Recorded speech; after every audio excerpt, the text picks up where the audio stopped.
depression as a choice. I guess it just doesn't really make sense to me why someone would choose to be in a miserable state for a long time. I would just say to you, like, do you know anybody in a toxic relationship? Fair enough, fine. But what I'm wondering is then, would you blame people who stay in toxic relationships and call them weak? Yeah, absolutely. Welcome back to Middle Ground XL. All right, everyone. Well, thought I'd start with the open like they did. But let me quickly drag myself up to the top here just so, or in a larger space so that you guys can see me better. Here we go. And yeah, it's almost like the effect. There we go. Okay, awesome. Looks like we are currently recording. And great. So thank you so much if you're here watching for my reactions to part 2. Super excited to do this. It seems like my social media presence has greatly grown since I've been posting clips from the last one as well as just clips from the segment. I've been receiving a lot of support, and for all of that, I thank you all so much. You know, it's been really, really valuable to hear people's perspectives on this and feel that I'm able to give them a voice in these types of conversations, which is my whole goal in this. So this has been pretty great. I've really, really been enjoying it. So I just thought I would do a reaction to part 2 of the segment of the Middle Ground episode. So if you want, I will once again link the original Jubilee video, the part 2, down below and in the description. So if you just want to watch that without my interruptions, totally understandable, but this will be a full reaction video. So I will be pausing like I did last time. So you can check out part 1 as well. I reacted to part 1 of that. So you can check that out if you'd like. I'll be pausing. I'll be commenting along with it, giving you some behind the scenes looks as well. You know, there were some interesting things that happened in part 2. If you haven't seen it, yeah, I don't want to spoil it, but yeah, there were some interesting things that happened. I'll provide just some, you know, what it was like being on set when said things happened. But yeah, but that's kind of all I've got. So I think what I'll do is I will drag this down. I'm going to drag this over here, and we're going to get started. So I'm really looking forward to reacting to this episode. And yeah, so here we go. Here we go. Uh-oh, I did that wrong. Okay, getting used to this. There we go. Awesome. Awesome. Put maybe right there. Sounds good. All right, I think that should be good. Hopefully I'm not covering anything up. And let's do this. Real-time reaction. If it decides it wants to play. I am John, and I'm here with traditional men and progressive men. Not all issues separate into clean binaries. So we want to give all of these men the opportunity to agree or disagree with the middle ground statements from the last video. And if they agree with them, they will step forward, and if they disagree, they will remain seated. Our first middle ground statement from part 1 is, should men spend their time watching porn? No, men should not be spending their time watching porn. I hope you're all sitting down. I also agree. No, men should not spend their time watching porn. Pretty simple. Pretty simple middle ground. If you agree with that middle ground statement, come to the middle. If you disagree, remain seated. So you'll see I get up here in a second. So I'm getting up to agree with it. But I think if the camera's cut in a second, you'll see I actually returned to my seat over there. You came forward here, agree. Yeah, that men shouldn't spend their. And I'm sitting down. So I kind of just want to explain my thought process as to why I got up originally, and then when I went to sit down. And it's basically because I do think, as a general rule, most men shouldn't watch porn. You know, I think for most people, it is harmful. For most people, it creates unrealistic fantasies. For most people, it does cause problems. However, and I touch on this a little bit, but I think it depends how you interpret the prompt. But if you interpret the prompt to say all men should not spend their time watching porn, I think that's too broad of a statement. I think that's too large of a generalization, because of course, there are some people for whom it is a healthy release. For some people, as they talk about, watch it with their partners. Regardless, there are some people who it is beneficial for. I'd say for the overwhelming majority, probably not. And, you know, I'll get into that. But that's kind of why I changed my mind. Because I think if we're interpreting the phrase as, you know, most men should not spend their time watching porn, it's kind of a general rule of thumb. It's not great. I'm totally on board with that.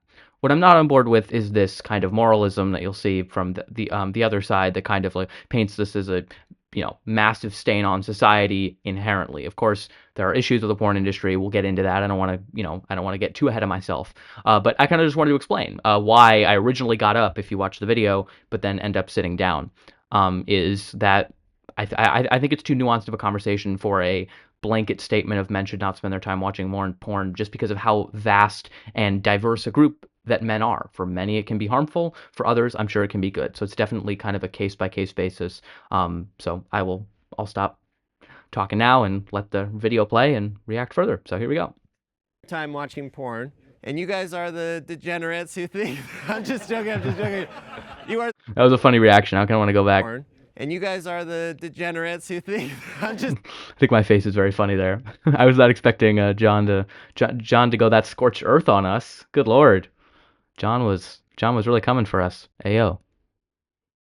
Didn't mean that. All right, let's continue. joking. I'm just joking. You are the defenders of porn. I have see the one advantage mic of already here. having the mic in my hand. So, the thing about this is that there's this absolutist attitude about things that could be addictive that I just think is counterproductive. Also, there are measurable benefits to porn. We never talk about it, but there are lots of tangible benefits available to people through porn. Now, I'm not saying it's everybody, but I'm just saying we villainize this thing when there should be nuance. It's true. I agree. So sociologists have found, for instance, that it can be an additive to couples discussing their desires with each other. It can also provide people context who need better understanding of what their sexual desires are. In fact, a lot of people report that the language they use to describe sexual stuff with their partner, they learned from nowhere else but porn because it wasn't available to them anywhere else. Does that make sense? What about you? You want? Yeah. So to attest that, I have a personal example. So like, I don't care if I embarrass myself on front Go of everyone, Samuel. but like, so I discovered through porn that there's an action called like sex wrestling. So you're wrestling with your partner, and then it leads to sex, and you're wrestling in a very sexual way. I don't do that like every time I have sex, but Jabron over there, it's the only one on the something that traditional side. was cool that I learned through porn. Like it's about exploring sexuality as well as like being a way for some people to vent. So I think porn, like objectively, yeah, probably bad for your brain and things of that nature. However, there are obviously people benefiting from it, like people consensually involved. Prostitution is one of the oldest jobs in the world, It's if true, not the yeah. own. And I'm very on the, that's the strange thing because with conservatism, we want more power to our people, right? We don't want governance. So the ability You'd for think people to make their own that's what they decisions say, but to, be in pornography.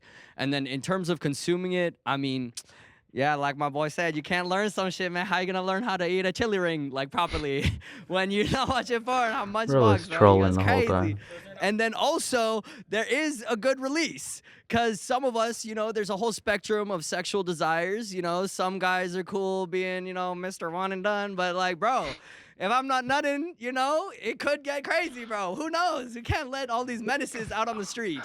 I respect. That's damn menace, right? Like, you gotta buzz sometimes, bro. And my imagination is not that good, and I can't draw that well. All right, so really quick, I think there's traditional porn. Then I think if you have a wife, girlfriend, or something, and y'all decide to record something, come on now, are you telling me that me and my woman can record something? See, this is what I'm talking about. We're not being out. We want to see our woman in ways, and women love it. It's a flirty way. I think a lot of you guys are talking about the outside porn. I'm talking about inside the relationship, the porn you make. Okay. And then we're gonna come to the circle. We're gonna hear That's from not the what we're circle in a talking about. second. Yeah, I guess just the first thing here that we came to go. mind, I don't know why I'm defending you guys, but I don't know how, we define porn, but it would seem like maybe that exists outside the bounds of commercial pornography, just like making a video with you and your wife that isn't for commercial sale. Regardless, that's not the point that I really wanted to make. What I wanted to say was more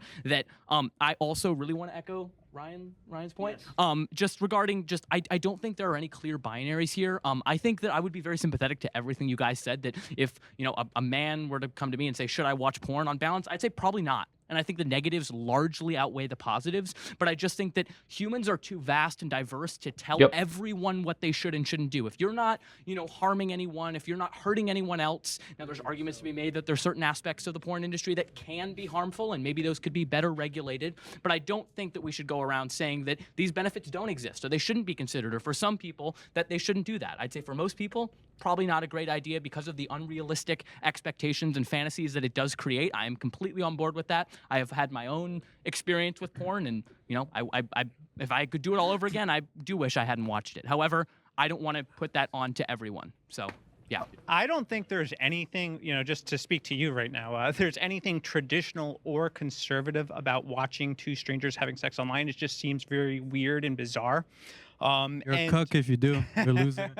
I don't know about that. And I don't even think it's beneficial. This is the type of moralism that I'm talking about. This, like, I'm on your high horse. If you live your life differently than me, or if you enjoy different types of sexual things than I do, then you're somehow a deviant. I mean, like, this is this is the same side that I'm sure is gonna, many of the people will be against homosexuality because they don't personally see it, or they don't personally engage in it, or they can't understand why someone would like to live their life.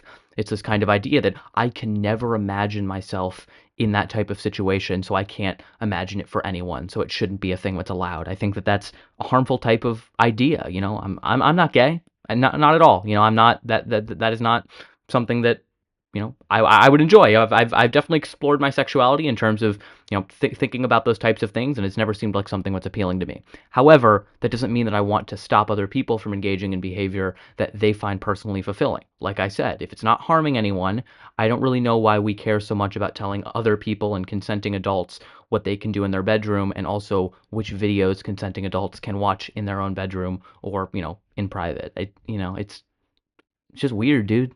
Why are we caring about people's sex lives so much? Let people do what they want. Of course we should regulate it, as I said, but this type of yeah, like moralism, being on your high horse, people who do that, you're a cuck if you watch porn. It's just like, I guess we're all cucks then, because, I'm sure every single person in that room, maybe bar one, I don't know, but like statistically, almost everyone in that room, if not everyone, has watched porn before. And I think it's just important to, I acknowledge that. So yeah. In the context of marriage, because what if that pornography gets leaked somehow and it's revenge porn now whoever's involved has a much bigger problem, which is one of the problems that come from pornography. So this is the problem, is then now you're blaming people for, like, this is the whole thing of, like, if someone's nudes get leaked and suddenly you're like, oh, well, why were you taking them in the first place? It's this type of victim blaming type of stuff that just we don't consider in any other type of context. You know what I mean? Like, oh, you didn't want that watch to get stolen. Why were you wearing it? Type thing. Like, no one says that. You know what I mean? Like, it doesn't follow that you shouldn't do something just because if it gets leaked, that could be bad for you. What's wrong about revenge porn is the fact that people are blackmailing you with it and using your intimate photos without your consent. That's what makes it wrong, not taking those photos in the first place. It's not wrong to like to have sex. Obviously, rape is wrong. We shouldn't blame people for being promiscuous if they get sexually assaulted. It's the same type of reasoning here. That's not how the world. That's not how things operate.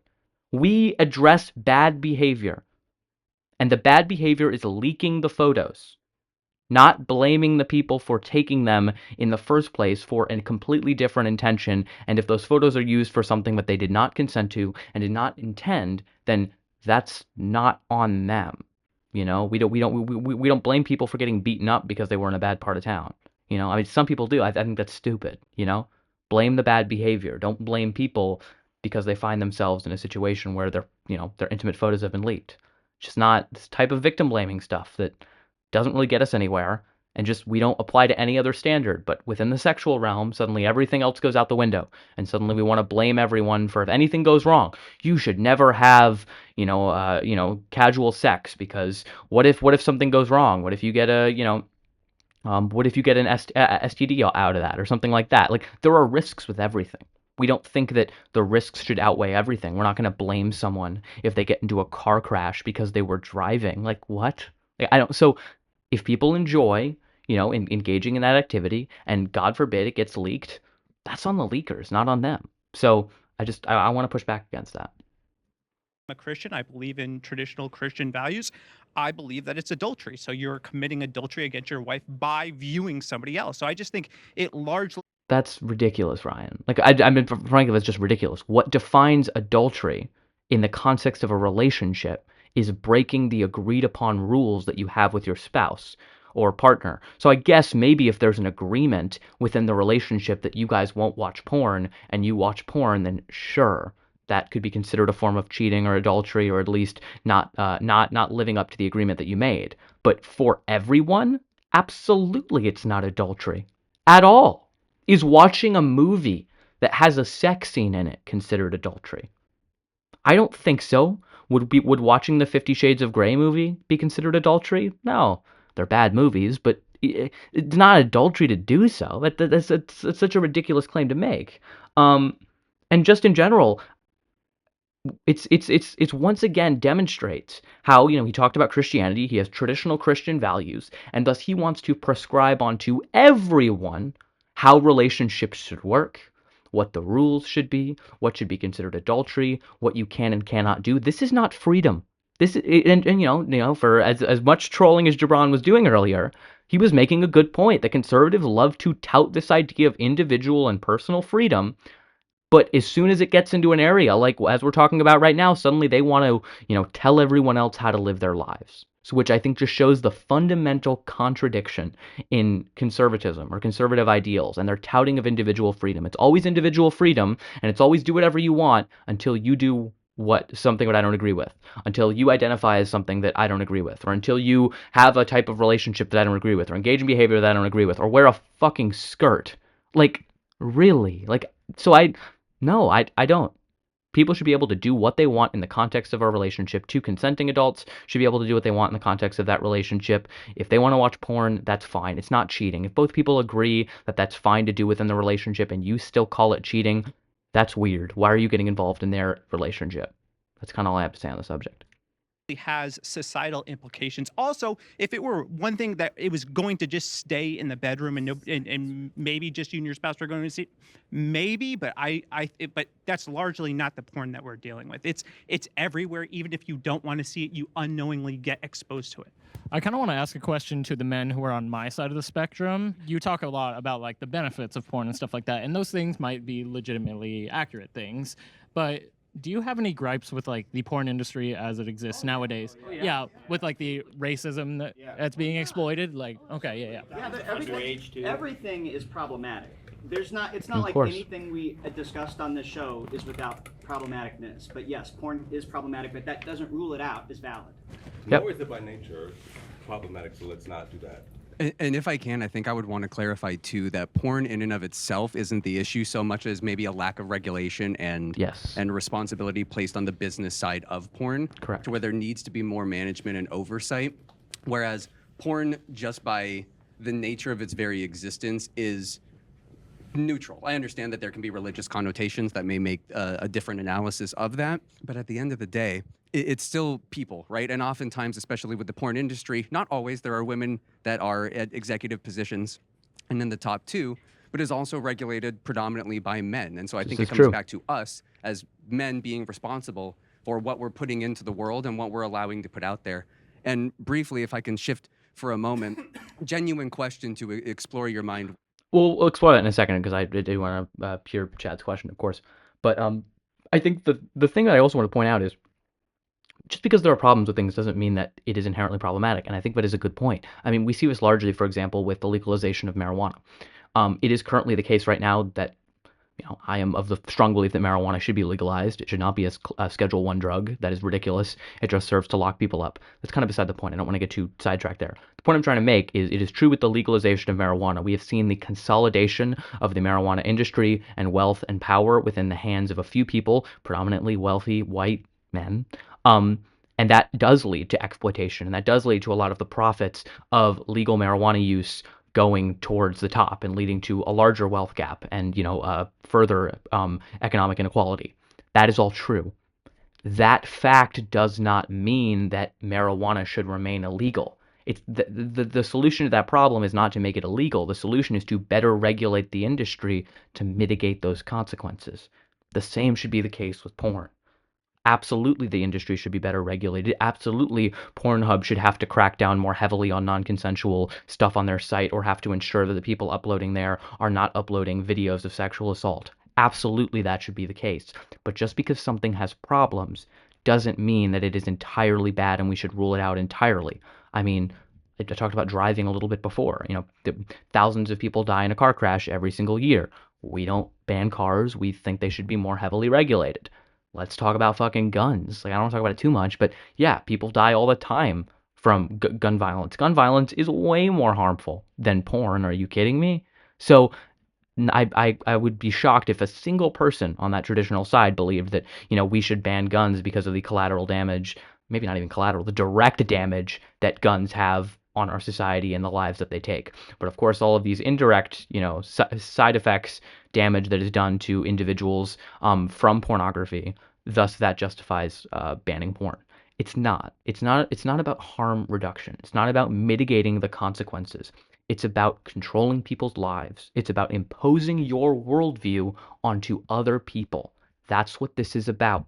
That's why we're having this whole conversation. It exists in a broader context of sexual ethics and views about sexuality. There's a reason that these views come together so packaged. That this idea of, if someone is against porn and thinks it should be banned, it would be, pretty likely to assume that they also are not a fan of gay marriage or not a fan of, people being able to have, equal rights in that sense. They're probably against things like BDSM. They're probably against, pride parades and things like that. There's a reason we can lump all these things together. They're probably against abortion. They're probably, against gestational surrogacy. They're probably against gay adoption. Because these things all go together. They're part of a cobweb of beliefs. This is not about mitigating harm. This stems from a larger worldview about control, about bending society to fit your worldview, whether that be religious or whether that be just how you think society should work. And I think that's one of the main reasons that I didn't go up in this, circle. I agree with a lot of the people on the progressive side. I'm not not knocking them. I think they're largely right. I think most men should not spend their time watching porn. It's not a very good thing to be doing generally. But I don't think we should be moralizing the issue to demonize people who do so, to demonize the women in the industry, to shame them for doing so. We can deal with the consequences of it, and we should do everything we can to mitigate and protect the people within the industry, the viewers of that, children, of course. But that doesn't have to be solved by banning it and making it into this huge moral issue that we can proselytize off of. So, sorry, long-winded once again, but let's hear what Chad's question that he's going to pose. With this, but for example, I don't doubt that it is against the Christian faith to watch porn in whatever format that might be. Who knows? But I would also be curious to know why, as a Christian, why not just make the personal decision as, hey, we as Christians are not going to watch porn, and exclusively we are against it, but whatever everybody else wants to do, fine, whatever. Yeah, so as a Christian, I would disagree with that. And it's actually, I'm glad you asked that, because I want to touch on something that I think is a little bit broader of why do we think that some things are right for everybody. And I think that's the main difference that I've noticed between the progressive arguments and the traditional arguments, is that we seem to be rooted in something objective, that it's not just right for me. If something is correct, it is correct objectively. It's correct not just for me, but for everybody. And it's something that I've noticed throughout this debate. Should men wear skirts? Well, I don't really know. It doesn't really matter. Correct. And should people do this? Well, it doesn't really matter. They can do what they want to do, and we can do what we want to do. And I wanted to point out, because it seems like that is the anti-social position, that you can do this and you can do that and we can do this. And I think that the traditional side is that, we have to have a sense of community. We have to come to a conclusion on things that are objectively correct and things that are objectively incorrect. And pornography is one of those things. It is detrimental. And for you to just say on every subject that, well, it's nuanced and there might be some benefits and one woman might have been helped. There goes Steve. Well, that doesn't really tell us anything. Should we watch pornography? And that was the question. Should we do it? Not, are there some nuances, or is it good for some people? Is this something that we should encourage? Is this something that we should promote for people to do? I saw some movement real quick. Okay, so I want to first respond to that, because there is this very large, contingency of that group that thinks, look, we embrace this type of ultimate relativism that, truth doesn't mean anything. People can do whatever they want. There was a whole debate that was had that I'm really frustrated that they cut out, and it was whether religious men have a higher access to morality than atheist men. And this was explored more in that conversation, which was that, can we ground objective truth? Can we ground objective morality? Do we really have a sense of right and wrong without a higher power? I think fundamentally you do. You can appeal to things like universal human flourishing and empathy, and you can use reason to those conclusions. You don't need a higher power. I think very often morality that is rooted in a higher power is much more flimsy and easy to fall apart than a secular humanist philosophy that embraces, the well-being of every being that has the capacity to suffer. I think that is a much more robust framework, because the other one is that God determines what's right and wrong. That is a scary world to live in, because as soon as someone is convinced that God says something differently, then they have the full justification backed by what they think is the objective truth to do what they want. That is why we have seen so many crusades. That is why we see wars fought over religion. That's why we see people like Aldo trying to impose their view so heavily onto people. And this is the thing, is I don't disagree with the conclusions that follow if you accept his initial framework, which is that he knows the objective truth from the Bible or from his religion. And it is objective. He knows the truth. He knows what's correct. So, I mean, it's part of the reason why I actually don't really understand Christians who embrace separation of church and state. Because if you are a Christian and you believe the Ten Commandments, for example, are objectively true, and you believe that, you know, the Word of God is knowable, we have it in the Bible, and we know how people ought to live their lives, why wouldn't you want to impose that on other people? Why wouldn't you want the Ten Commandments to replace the Bill of Rights? Maybe loosely, or in addition to the Bill of Rights. It's the objective truth. Why shouldn't the law reflect the truth? So I get that. And the reality is, I don't think it's the case that if you reject religion or if you exist on our side as a progressive individual, you have to say anything goes. Of course not. It's not that everything goes. It's just certain subjects, there in fact is nuance. Not all subjects. Sexual assault is not a nuanced one. There's not a gray area in terms of whether it's permissible to sexually assault people. But in terms of wearing a skirt, who the fuck cares? And if your masculinity is so threatened by a man wearing a skirt, that is the most fragile and weak shit ever. Grow up. Accept that people are going to have reasonable differences. So I get so tired of this idea that they know everything because they mask all of their ideas behind this veil of objectivity that they're given from their God. Okay, cool. As Chad said, live your life that way. But if people don't accept your premise that your God is the correct one, and that, you know, that the other thousands of gods aren't real, and you just happen to stumble upon the correct one, you're out of luck persuading me. So, yeah. That's why conversations about pornography and whether men should spend their time watching porn should not appeal to religion.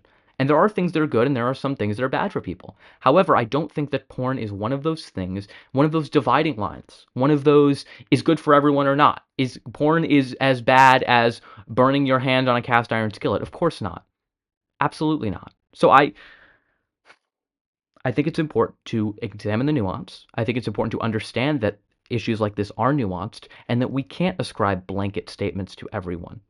Now, maybe if the prompt was most men should not spend their time watching porn, I would agree. But men, if we're presuming that it's just all men, it's a categorical imperative, it's, as Aldo put, you know, this is universal, this is an objective truth that everyone ought to live by, then no, I'm not going to agree with that. Because I think that humanity is too vast and diverse to have these large prescriptions on issues of this nature. There are absolutes. I am in total agreement there.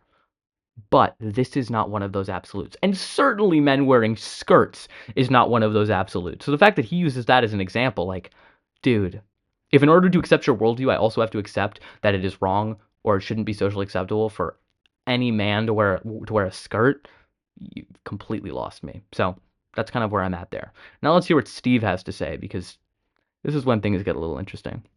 I want to hear why he moved out. All right, tell you why I moved out. I can't stand judgmental people, man. Y'all, what's crazy about y'all guys, y'all act like y'all never, or maybe you haven't had a woman like you enough to take her clothes off and masturbate for you, or show you a TV picture, or show you her ass picture. Why were you in and now you're out? Because because Mr. Judgmental over here just shifted my, because listen, wait, no, okay, let's hear what he says. Listen, that's what I'm saying. Y'all, I cannot stand, listen, I respect what y'all are saying, but when you get judgmental, that's where it gets crazy. Y'all, if you know the game, you know women are very sexual, and women love their bodies, and women love to appreciate their bodies, and women love men who appreciate the woman who loves touching their body, especially their husbands and girlfriends. So where we're going wrong is, we're trying to say because we're not the guy to get them turned on. No, because everybody's wife play with their before, and everybody's wife has sent a video to a guy. Just because you don't know doesn't mean you're not the guy. So don't sit around. It's wrong to sit here and judge, man. It's weak. It's weak. The wife is a freak. She is. She's freaky. She loves sex. In a normal Islamic tradition. This is crazy. Oh my god. I don't know. Look, it seems an interesting case. I mean, I don't know. I don't. You know, what is it? Broken clock is right twice a day. So, like, good for Steve for going off on his own side. Now, granted, this is the same dude who thinks he knows exactly what women want, and that, you know, depression, as we'll see, like, isn't a real thing, and that women don't want a man who expresses his emotions. So, Steve's a bit off his rocker if you don't already know that. But hey, you know, he was really giving it to him. So, you know, I'll give him props for that. I can speak on behalf of probably most Muslims in just this regard. It's just not permissible. It's not in our deen. Deen just means a way of something. Like, that's not in our deen. It wasn't around 1,400 years ago. It wasn't around 1,500 years ago. And it's just not a part of our Akida, like the way how we conduct ourselves. So, first of all, I think fundamentally there's a disagreement that we're being judgmental from this side. I think I literally sat up there and I said, I'd done it before, right? That's not me judging. That's me saying I have the experience of what it can do to you. It's not a good thing. If anything, I'm judging myself and saying I engaged with it. It's not something you should do. And just because you guys think you could you learned how to put a Hot Wheels in your butt, that all of a sudden that's a benefit. Hot Wheels in your butt? Bro saying that from experience? What? Right? Like, that's a weird example, but yeah, it is a weird agreeing, example. I'm hearing that. I think someone should check Ben's butt for a Hot Wheels car. I think something might still be stuck up there. Like, huh? I don't know. There's outweighing of bad things, and there's a couple good things you could get from porn, right? But that's not what we're saying. We're saying, should you do something or not? And we're agreeing on this side that you shouldn't, because the bads outweigh the goods, even if there are goods. Well, that's not what everybody said. And this is the thing that I want to, you know, Aldo and I've had beef about this before on this show. What he said that I think is reflective of what some of you feel is that because of your faith, you have an objective accuracy with your point of view. Correct. And that whether you think it should be legislated or whether you think it's just how we should have social norms, one of the problems that I have and that some of us have with all of this is that you think that you believe, and I get it's part of your faith, you believe you're morally superior and your judgments thereupon are superior to ours, but that is a bullshit reason to make a mandate for other people. It's and nobody's saying, like a lot of you guys have repeated what we've said inaccurately in furtherance of that. So I just want to be clear, nobody here is the authority on this, but you guys have got to stop discrediting our points just because your faith backs you up. The really quick point I wanted to make is just, Preach. Ryan said it very, very well. You know, that's kind of what I was talking about earlier. You know, as soon as you bring religion into it, you know, you kind of lose any ability to have a very cogent argument in terms of like figuring out, you know, what the truth is. Because if two people, you know, there's a whole thing. If two people come at a conversation together, or you know, are discussing an issue, and one person is like, yeah, you know, my God says murder is good, and the other says my God says murder is bad. Where do you go from there? Where do you go from there? You can't. You're at an impasse because two people who fundamentally believe they are infallibly right are butting heads. So there's no way to go from there, which is one of the reasons why religion is not going to lead to more clarity on these issues. It's just going to lead to more conflict. And embracing more of a secular, humanistic, you know, Enlightenment style philosophy of, you know, reason being a good way to reach the truth and determine how society ought to be is a much stronger way to achieve that truth. So, all right, now let's see what Greg has to say. Greg the GOAT. I'm here because they said we should spend our time watching porn. Like, how do you spend your time? Right. Not porn. Well, yeah, it's like I think it would be funny if he had said porn. Watching porn. That would have been epic. I spend my time walking the dog and doing the dishes, and I volunteer at an animal rescue. And to me, when you say spending your time watching porn, that just implies a level of time commitment that I don't think is quite good. Let me address something. So you mentioned that as long as it pertains to you, as long as you're not bothering the other person, you can do whatever you want, right? Did I? I said something about like harm-related things. If you're not harming another person, there's a reason is to not ban someone from doing something. There's a high bar. Porn harms you. No. It harms your relationship. There's statistical data. Whatever data you guys mentioned, there's more data that backs our side up. With the data, Whatever you could bring up, we have more data. I'm not going to give you any of the data, but I swear, if you ever bring anything up, I have something that I can show. I don't have it right now, but like, it's ridiculous. actually suggests is that the #1 predictor in someone having like problems with, like, for example, their relationships or interpersonal problems with porn is moral incongruence. So it may be more statistically likely for someone like you, a religious person or a traditional person, to have an issue with porn, but it's actually the case that people who have more liberal views with that may not be as more likely to have issues with it. Now, I am standing over here because I think that, like, as Greg, I think, mentioned, I don't think that it's something that we should be spending our time doing, in the same way I don't think that we should be spending our time eating junk food, etc. But it's a balance of a literal sense versus maybe an interpretive sense. I don't think that it is as black and white. And on the point of religiosity, some of the highest consumption rates per capita for porn usage are places where porn is in fact banned. We're all men here. We're all men here. This is going to be interesting in a second.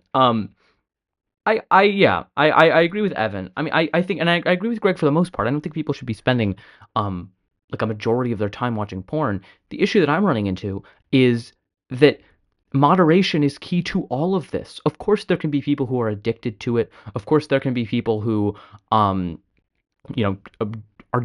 exercise proper caution when they're doing it, or, as I said, moderation. But that doesn't mean that men should not spend their time watching porn at all if it's something that they enjoy in moderation. Like, I think that there are a lot of words that weren't put in this prompt because it's vague that can lead to a lot of people having different views on it. So if it was most men should not spend their time watching porn, or most men should not spend most of their time watching porn, I'm fully in the circle. But as soon as there's this omission of, it could be considered all men should not spend their time watching more porn, all men should not spend any of their time watching porn, I think we get into this, as I talked about, binary black and white view that I just think is too rigid to encapsulate the diversity that is all of us, and that we have different needs and desires. So, it is possible to say that, on balance, porn is worse for you than good for you. The same as we said with junk food, with, trash food that you shouldn't be eating.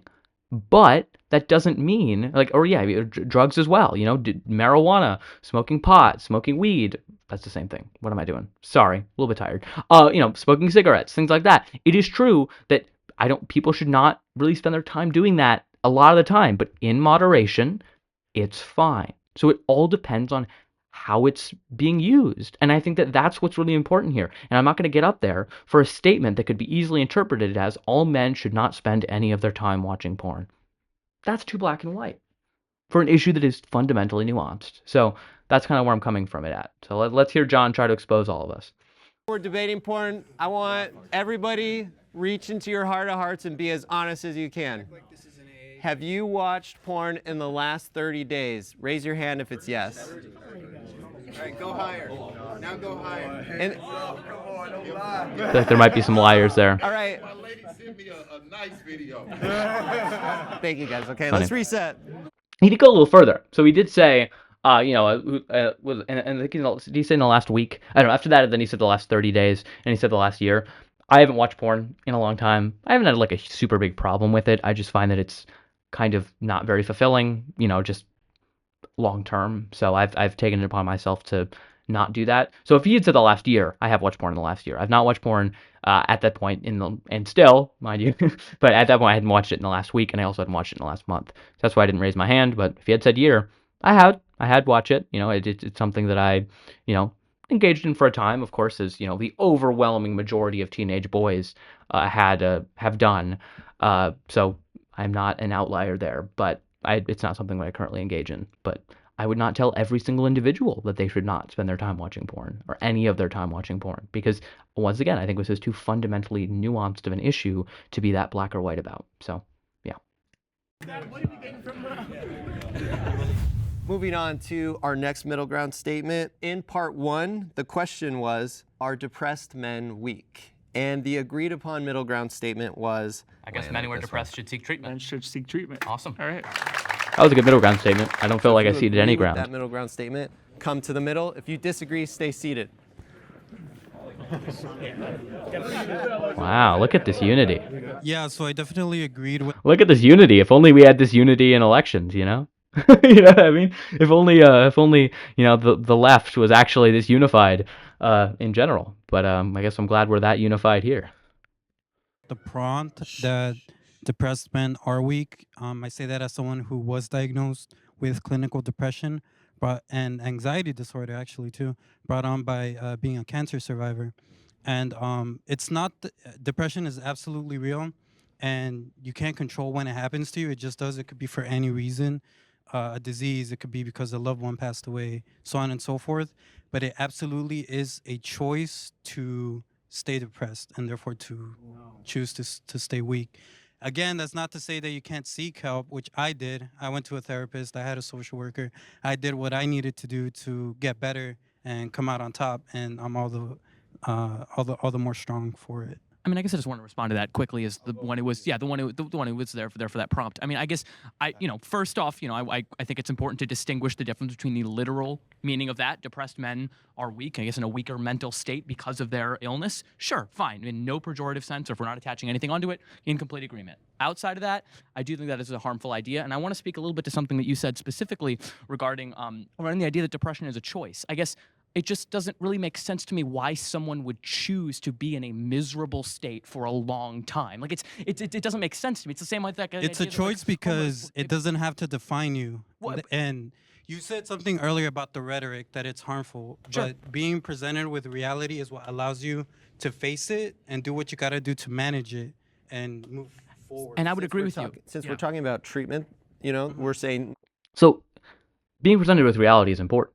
In order to be presented with reality, you have to be presented with accurate reality. And the accurate reality here is that depression absolutely is a clinical diagnosis and a real thing and a mental illness that is not just a weak mindset, as has been expressed by a lot of people on the traditional side. So because of that, I think I don't disagree that it's important to be upfront about these issues, to face them head on and just realize that all of us play a role in our flourishing and we can't just give up.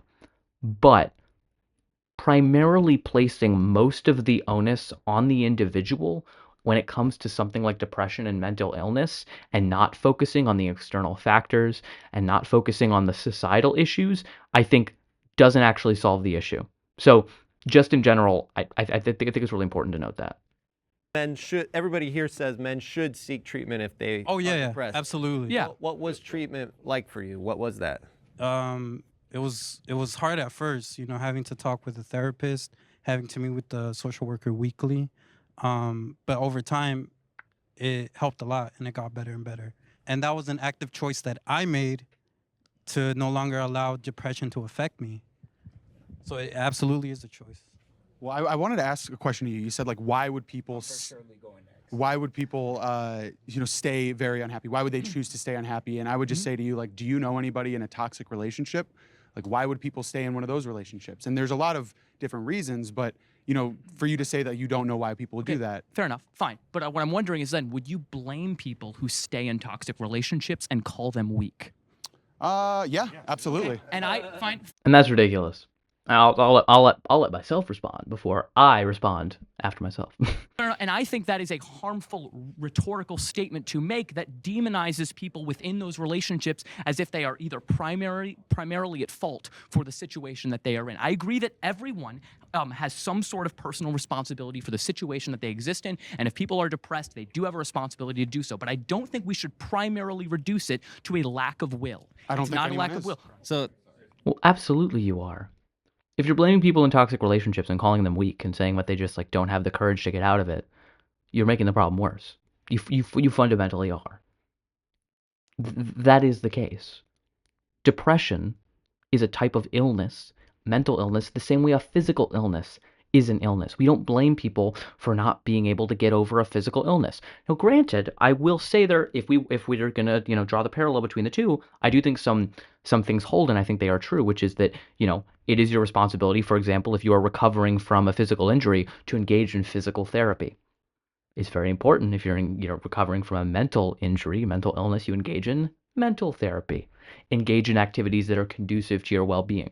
So making sure that you get out of the house and don't rot is very important. However, I don't think, like I said before, reducing it primarily to the individual is helpful whatsoever at all. It's just not. It leads to people spinning their wheels and being stuck. So those types of sentiments. Has anyone ever gotten out of a toxic relationship? I'm sure someone has. What do you think is the most effective way to help someone out of a toxic relationship? Calling them weak, saying that, it's their fault for the situation that they find themselves in, or empathizing with them, being like, hey, I get that it's difficult. I get that this type of relationship, whether the relationship is with a toxic person or a toxic mental illness, can be debilitating. What can I do to be there for you in this time? Not blaming, not becoming pejorative, but instead being there for that person.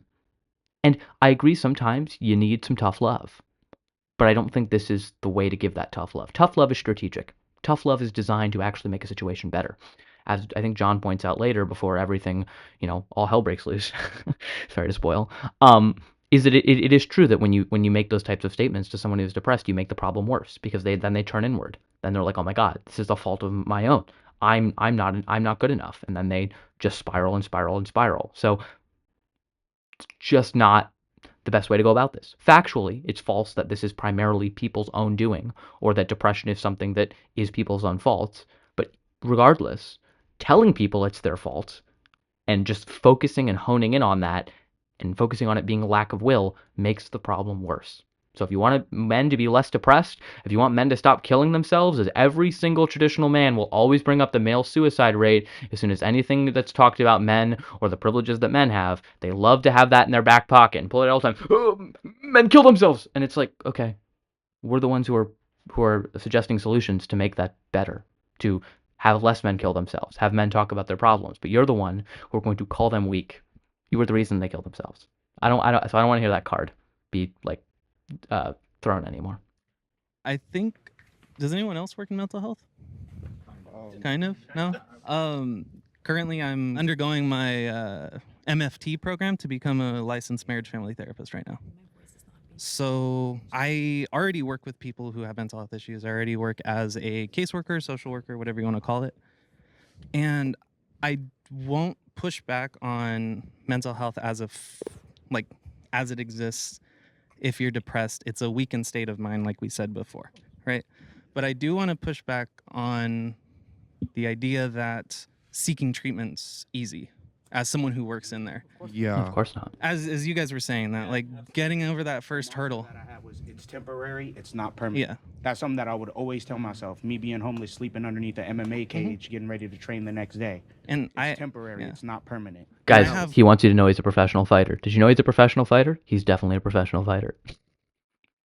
I have clients who have been homeless for 20 plus years, and just seeing how that 20 plus years of them pushing back treatment, pushing their time to get help, has ultimately jaded them to the idea of even seeking help in the first place. But a lot of that comes from those original ideas that mental health isn't real, or Correct. that, that their depression wasn't real. Very All good right, point. so let's hear from some of the men who are still seated. Why aren't you coming in for the middle ground prompt? Yeah, so as a mental health professional, obviously, it's not like I don't care, and I don't think that, people should just do nothing, if they're depressed. I think the reason why I didn't step forward was because I feel like maybe I took the prompt a little bit, literally. So, I don't think every patient that is depressed needs to necessarily, be hospitalized. course I guess not. maybe that's how I took it.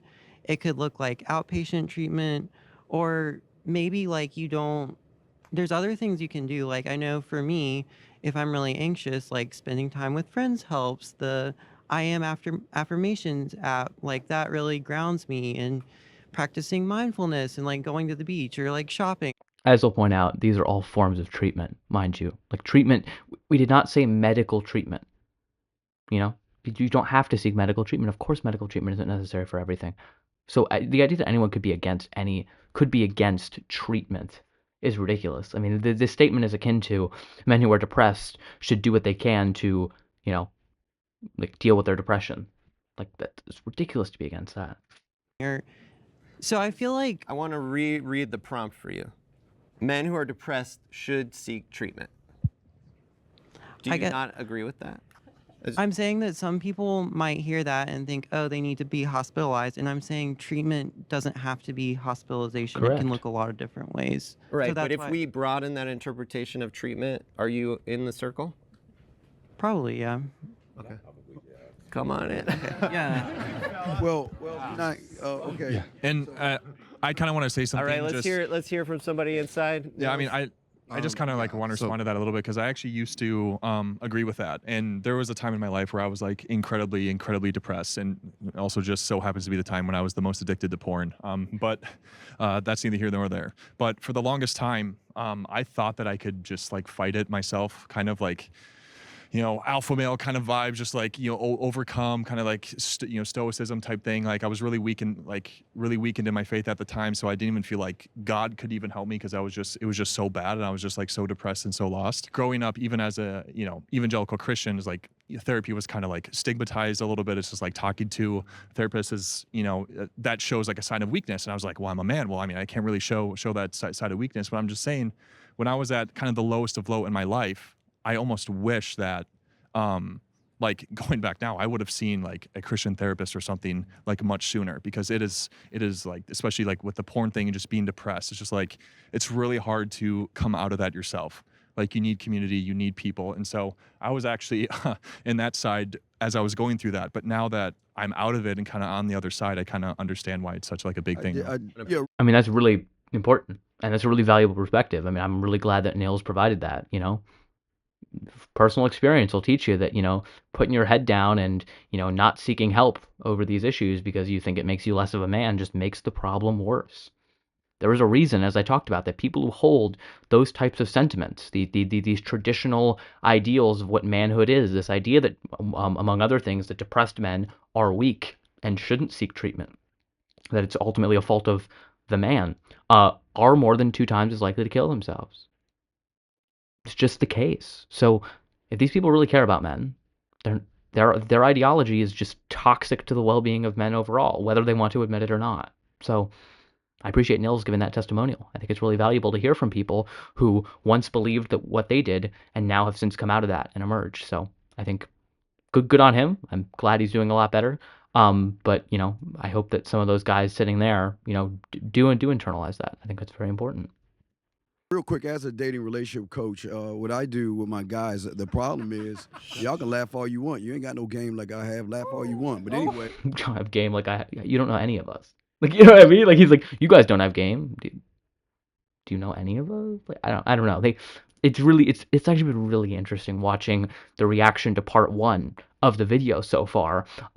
Just like in the comments and stuff like that, like all the videos, whether they involve me or other stuff, it's like, yeah, I shook hands with his, you know, with his girlfriend's boyfriend or something like that, insinuating that I must be a cuck, I must be gay, I can't be a real man. Like all of them just proving the point that their masculinity is so fragile that the concept of uplifting women, defending the idea that patriarchy is not something that should be preserved, that it does have tangible consequences, somehow that makes you less of a man because they tie these like toxic ideas so heavily to manhood that to give up those ideas is to give up their identity as a man itself. So just very, very interesting how often they resort to calling people gay, calling people effeminate, calling people not real men, you know, oh, this was 50 men versus 50 women. Like, really? Thanks for proving our entire point. But we'll let Steve continue before all hell breaks loose in a second. As I was saying, the problem is why depression is soft because everybody can't be a man and all lying. Everybody has to be a grassy and lying sometimes. Is because most of these guys they're not honest. They again, if you're depressed over something outside of relationships, I'm just talking about those. They were talking about relationships. Yeah, it's because that's what you only have your faux expertise in. You're not an expert in relationships, Steve. You actually know jack shit. You know, despite John, you know, causing some problems and you know being a little bit, you know, I think out of line. I don't think he was wrong in his assessment. Like, no, Not at all.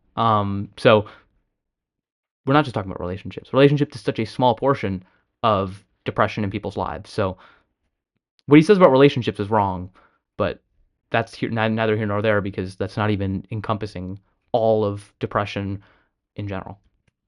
A lot of these guys set expectations for women and they have a lot of emotions and femininity and they get all soft. And women don't like soft people. They like aggressive, dominant men who tell women what to do, not in a dictatorship way. But when you're soft and you're weak and you set an expectation for women, and then they say no to you, and then you all soft and brokenhearted, people don't like, excuse my language, a man who has a tighter than a woman. They won't respect those. So are you saying, No, it's fucking insane. Like just like the worst advice you could ever give someone.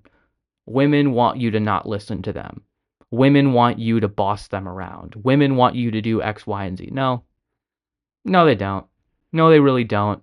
Okay? There's a difference between a woman wanting someone who's a confident man, a man who might even be considered to be more dominant, and someone who never shares their emotions, never is vulnerable, never is emotionally intimate. Something that, at least in my experience, most people value, but in my experience, particularly women value, is emotional intimacy. If you can't open up in a relationship, especially, if a man can't open up to a woman emotionally in a relationship, things are pretty distant and things don't operate very well because there is a type of emotional intimacy that is necessary for any good relationship, especially of a romantic or sexual variety, to flourish. So, look, obviously everything Steve is saying is fucking nonsense, but it's so incredibly harmful. So, I don't expect anyone to be watching this video to actually be taking Steve seriously, but if you're anyone sympathetic to his ideas, I'm looking out for you when I say don't listen to a word that comes out of that man's mouth, okay? Like, he is deluded beyond belief. He is telling people things that will lead to relationships failing, that will lead to men abusing women because they think that women like to be abused. I mean, that's the whole alpha male thing is we know what's best for women because women are too dumb or too stupid to know what they want. So we as men are gonna help these poor women out by imposing our will on them for their own good. It's no different than white man's burden when it comes to colonization. We're gonna civilize these savage people. Women need to be, told what to do and that type of thing. It's deeply misogynistic, obviously. It's deeply problematic, and it will just lead to everyone suffering more. So, just there's not much more that needs to be said on there. Just fucking ridiculous. Like I said, Steve might have been right about the whole judgment thing earlier, but he could not be more dead wrong about this. If you're seeking help with your depression, that makes you soft? Well, yeah, well, no, okay, yeah, here's the thing is, you're not being honest with yourself because you can go to therapy and sit there and have a guy say, how does that make you feel? Or you can look in the mirror and take this thing called accountability and sit there and say that, you know what, I'm the reason I'm depressed. It's not her fault. We can't sit around and point the finger at everybody else. This is just going to lead to more people spiraling. Fundamentally, it's your fault that you're depressed. Like, congrats, Steve. You are exactly contributing to why men kill themselves over this because they feel that they can't talk about it because it makes them weak. That's just, I don't know what else needs to be said there, but like, he has to make it about relationships because that's what he thinks he's an expert in. He's a faux expert in only this one category. So, yeah. Got to start looking at ourselves as men and not bunny rabbits and sit around here and saying, oh, the sky's falling because a girl doesn't like me, or I got to go to the gym because a girl doesn't like me. There was a lot there that I'm going to try my best to speak to. The first one, the reason why I wanted to speak to it is because I'm a black man. And growing up in black... Steve's like, no, now you're speaking, and I was the black man who was speaking, and now you're taking it away from me. Like, Steve is fucking ridiculous. Culture, I'm going to say a lot of us, not all, but I would say a lot of black men are taught to bottle up your feelings inside, not to cry, not to show women any emotion at all. And I would say a lot of men are taught that as well. Correct. From a toxic masculine perspective, we're taught, do not show any emotion because it is a sign of weakness. But even in the Bible, Joseph went behind closed doors to cry. And then he came out and he dealt with his business, right? So regarding to the things that he just said, treatment can mean a ton of different things. It could True. be, I'm going to call my wife up and seek counsel from her. I'm going to call my friends up. It could be going to the gym. It could be going for a run. It could mean a whole bunch of different things. It could be going to a therapist. Treatment can mean so many different things, as opposed to bottle up your feelings inside, don't show any emotion, and then all of a sudden it explodes. And then that's the worst alternative. So I just disagree with what he said, because it feels like this counterintuitive process to actually what therapy is Yeah, supposed to do, Steve. and that can mean a whole different I know you ton didn't of listen things to in a single treatment. word that was said. Well, my contention is kind of more so like a little bit too self obsessed in a way. Just for lack of a better word, like it's too inward looking, and I feel like a man's role is to be more so outward looking. Fellas, is it gay and weak to like take care of yourself? That's fundamentally what this motherfucker's saying. Like, it is genuinely insane. It's too inward looking and selfish to focus on your own emotional well-being. Huh? Like, what? It's ridiculous. This is the point at which it's like when people are like, oh yeah, like I'm like I like to like listen to my wife and hear what she has to say and focus on her well-being, and people are like, God, that's so beta and simp, and then people are like, fellas, is it gay to like women? Like at this point, like this is ridiculous to say that it is like selfish to look inward, to focus on your own problems. Like what?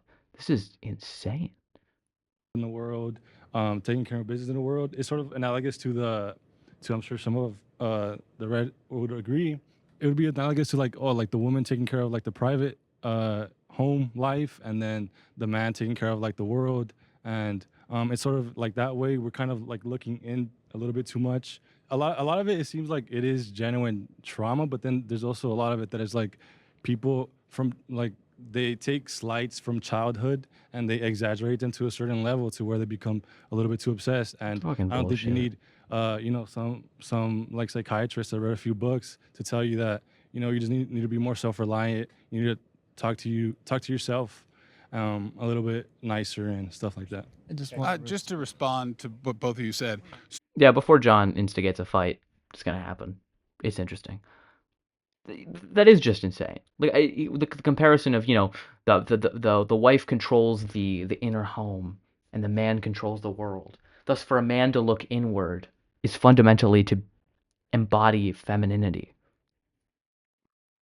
Wild shit, insane stuff. Like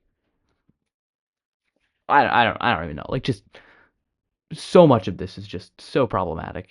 No, I don't like the word problematic because it seems just like, oh my God, I'm getting offended. I'm not getting offended. It's so harmful. It's counterproductive. It leads to men just being worse off, ending their own lives, being stuck in depression, taking out their anger and emotions on the people in their lives in harmful ways. It's just insane stuff. All right, let's watch John blow everything up. So depression doesn't come because you're focused on certain slights. For the most part, it's due to a chemical imbalance in the brain, or it's a result of trauma. Hang up. I gave you a bunch of time to speak after I interrupted you at first, but then I gave you a bunch of time to speak. Now it's my turn. So what you're applying is you're saying, it's not a chemical imbalance. It's not due to trauma and not being properly treated. It's just because you're looking into yourself. What that's doing to someone who already has depression is actually making them more depressed. You're not offering them a solution, not offering them any sort of treatment. You're actually making them more sick with what they have. Now, I understand that you can shake your head all you want, brother, but listen, this is this. Brother, you're a pickup artist. No. Eat my. Oh, you loser! Shut! No! You can't. No, you don't get to stand there. Don't. No. There we go. Put the chair. Hey. No, I don't. I think it's fair. I think it's fair for him. It's not. You don't get to stand up and say. Otherwise, there'll be a problem. Yeah. What are you gonna do? Hey, this is. Hey, quiet. Be respectful. And the bench is clear. I didn't lose my cool. I didn't lose my cool. As he actively loses his cool, screaming, I didn't lose my cool. Bro, who are you? He wasn't talking to you. Hey, this is what I'm saying. Nah. This is what I'm saying.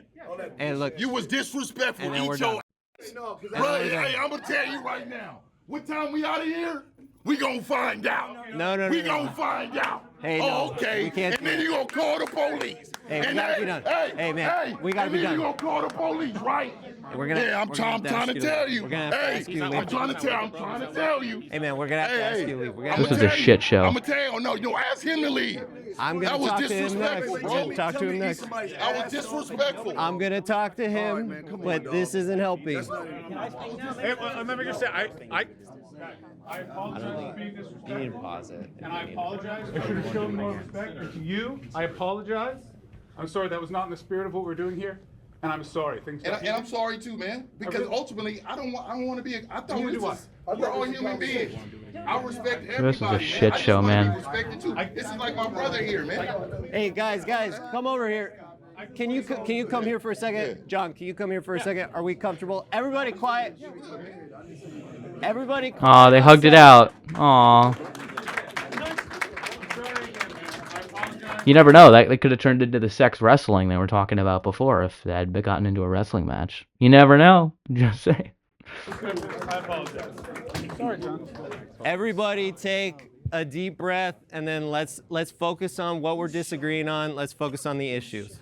So Okay, before this dude spouts off some absolute nonsense about how depression is a choice and has nothing medically behind it, I want to talk about just the fight in general. Not a fight, but like, the heightened tensions. That it was an interesting dynamic there because it was like, are people going to start throwing hands? Like you probably saw, I kind of just got out of there pretty quickly. There were a couple people who were sitting on the side, just like, just getting out of the way. That's what I did. I'm like, good Lord, like what?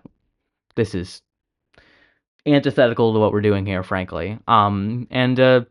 Yeah, look, I'm not giving John a pass either. Like that was fucked up. Like, you know what I mean? Like why are we using that type of language? So like that was out of pocket. Now, granted, like responding in that aggressive of a manner, once again, hello, toxic masculinity, like especially Mr. 1950 or whatever his name was, like he wasn't even talking to you. Why did you feel the need to like just be going crazy? Like just I don't know. Just yeah, it was obviously not great.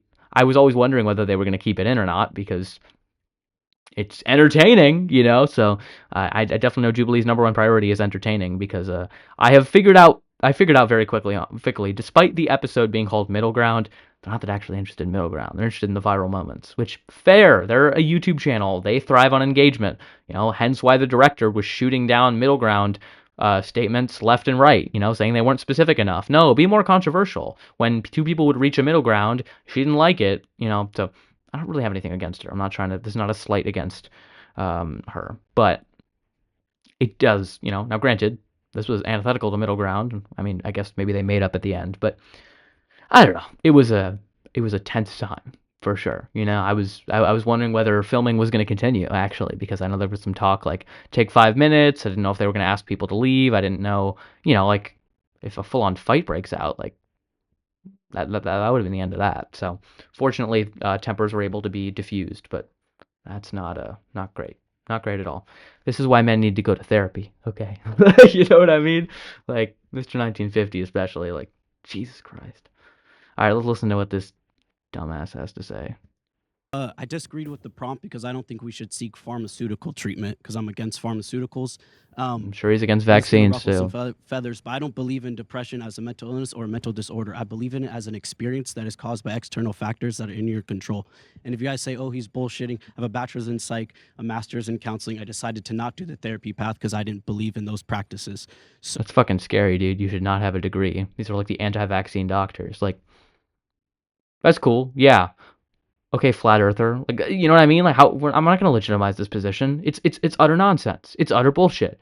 Depression absolutely is a legitimate mental disorder. I mean, he'll go on in a second, but like, once again, this results in confusing the colloquial use of the term depressed with clinical depression. People use the word, oh yeah, I'm just feeling kind of depressed, as synonym for I'm just feeling sad, instead of, I am clinically depressed. So bullshit, but let's just continue. So for anyone that's experiencing this, it's all external factors. And I'll ask you guys this, whoever believes in pharmaceuticals, for the chemical imbalance that's been proven wrong for 30 years. Nope. did you ever get tested for your chemical imbalance before you were prescribed pharmaceutical drugs? The answer is no. You did not get an fMRI. You did not get a urine test or a blood test that tests serotonin. You did not do a PET scan that does to monitor the serotonin within your brain.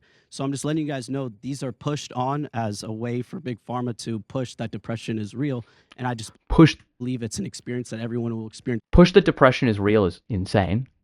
Couple things here. One, he's completely and utterly wrong in the sense of because you didn't get specific chemicals tested, that we know that it's not a result of chemical imbalances or at least contributed. When you go to the doctor and you have a certain condition, for example, when cancer gets diagnosed, sometimes when they diagnose cancer, they're able to specifically see that cells are replicating too fast.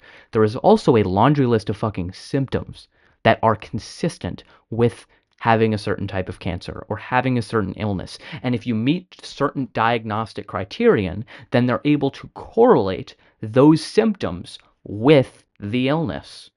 That's what happens. People go to the doctor if they are persistently depressed. The reason you can't measure chemicals in the brain to determine that it is a fundamental chemical imbalance is because unless you knew beforehand what someone's chemical imbalance was, you can't do a before and after. Because everyone's brain is different. It's not like everyone has exactly the same amount of serotonin or cortisol or norepinephrine in their brain to determine these are the correct levels and these are the imbalance levels. It is obviously an estimation. It would be consistent with your behavior. It is the inference to the best explanation that we have that you are clinically depressed based on the behavior that you're exhibiting, based on the symptoms that you're reporting, and based on how it's affecting your life. That's the case. Just because there wasn't a biological measurement of the chemicals in your brain doesn't mean that it's not real or not a result of chemical imbalances. It wouldn't make sense to measure the chemicals in your brain right now when you're depressed because there isn't a baseline to determine the difference. So of course, we go into your brain, what would we find? Yeah, you have certain levels of these. Someone might have those exact same levels and not experience the same type of symptoms you are because those are normal levels for them. So a chemical imbalance in the brain is absolutely part of this. But it's context dependent to you. That's the important part here. So this guy's full of shit, okay? And he's about to say something next that is just completely fucking off his rocker that I will discuss in a second. Differently, but it's not something that you can't control. And also, if you don't believe in it, how can it be real? If I don't believe in it, because you can't objectively measure it. Yeah. It's a psychiatric opinion, and it's a doctor's opinion, and there's no objective way to measure it. So that's absolutely fucking insane. If I don't believe in it, how is it real? Yeah, like, have you tried that with fucking cancer, dude? Have you tried that with a broken bone? Have you tried that with any other injury? Yeah, I don't believe in it, therefore it's not real. That's great. If you're, I guess you can never get pregnant if you never take a pregnancy test. You know, I guess, you know, as long as you ignore your problems, they're not real. Like, insanity, of course. Also, a psychiatric evaluation is the basis for these types of illnesses. Once again, of course there's no objective way to measure these things because people's brains are different. And because mental illness is so complicated and because it presents so differently in so many different people. It's just that I don't know how this guy got a degree. I frankly hope he's lying because whatever institution gave him his degree, liable for fucking malpractice. I mean, I don't know if that's exactly how that works, but like that's scary to think that he's, you know, in any position medically to give anyone any advice because that is so incredibly harmful. So just top to bottom, completely and utterly false entirely. So I don't think there's any, I would do nothing more than reiterate what I've already said. So just, yeah, insanity. Don't listen to anything he said. That's all I have to say.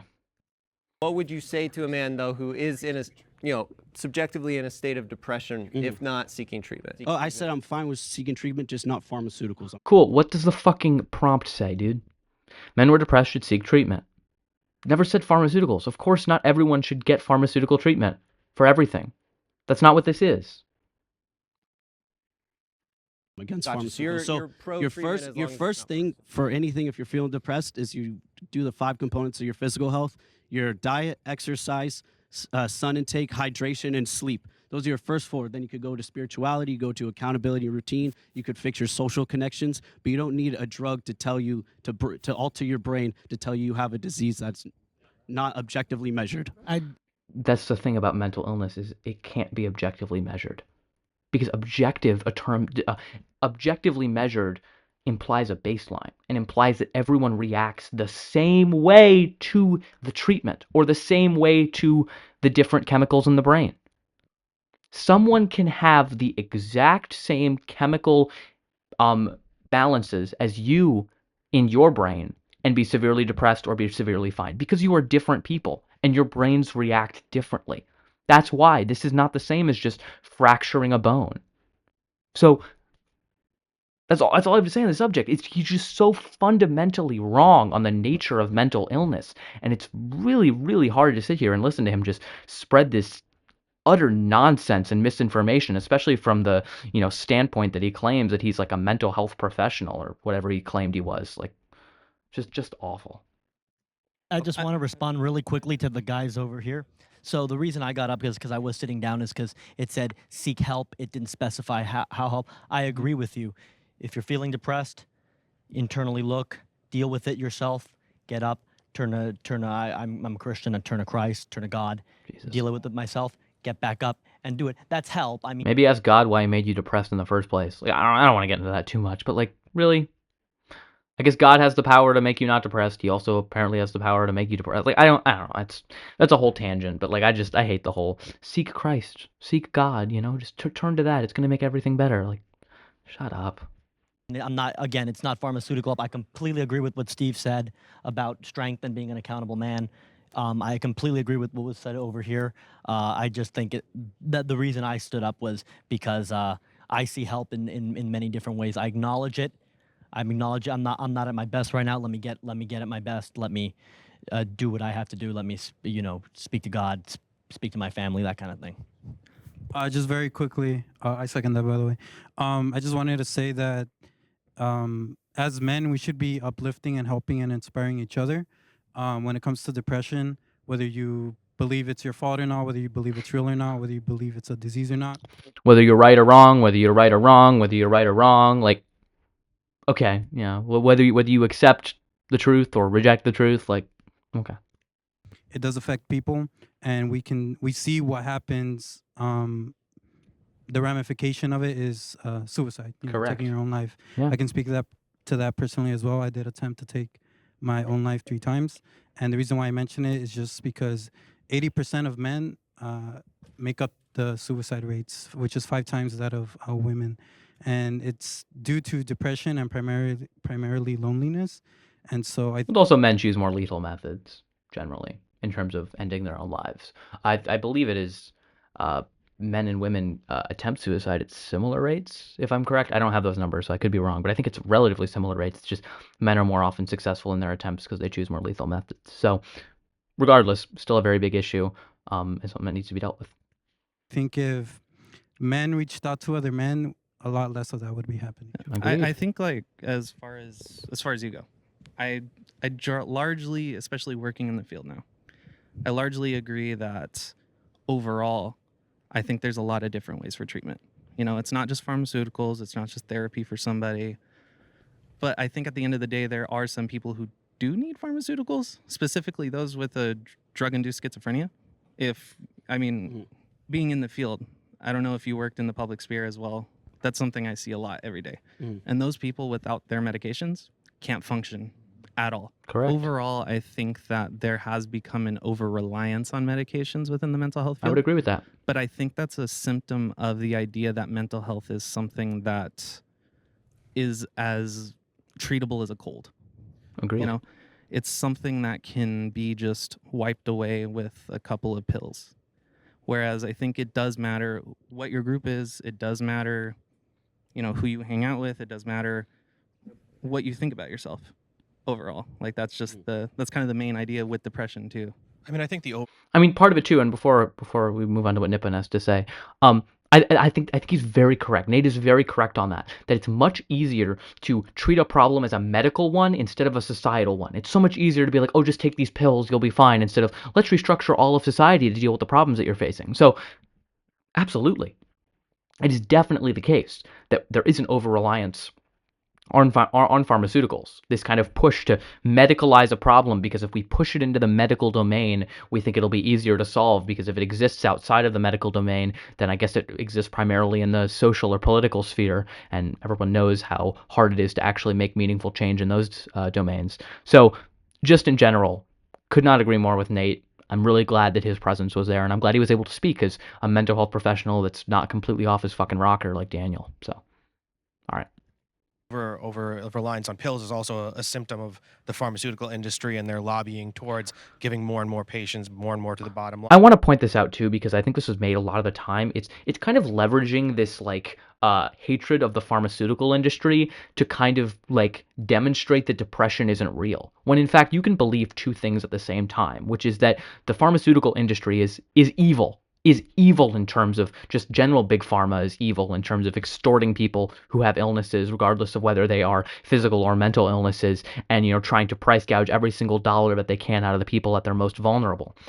That can be true, and depression can still be a real thing. That it doesn't follow from the depravity of big pharma that depression isn't real and just something that they made up. It's not. It's real. Big pharma is fucked up, and depression is a real thing.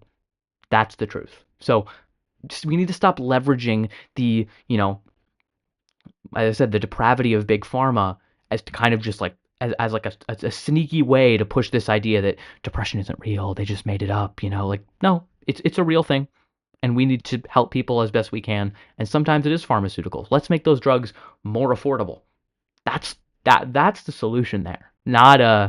Not completely just shirking this idea that these conditions are real. So we should not go to that binary or that type of binary thinking. Like, we just have to reject it entirely. So just wanted to say that. All right.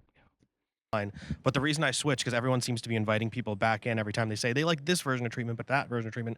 The reason I sat down after the first doctor talked was essentially because I've always kind of had this belief that you treat mental health the way you treat physical health, in the sense that if you break your leg, go to the goddamn hospital.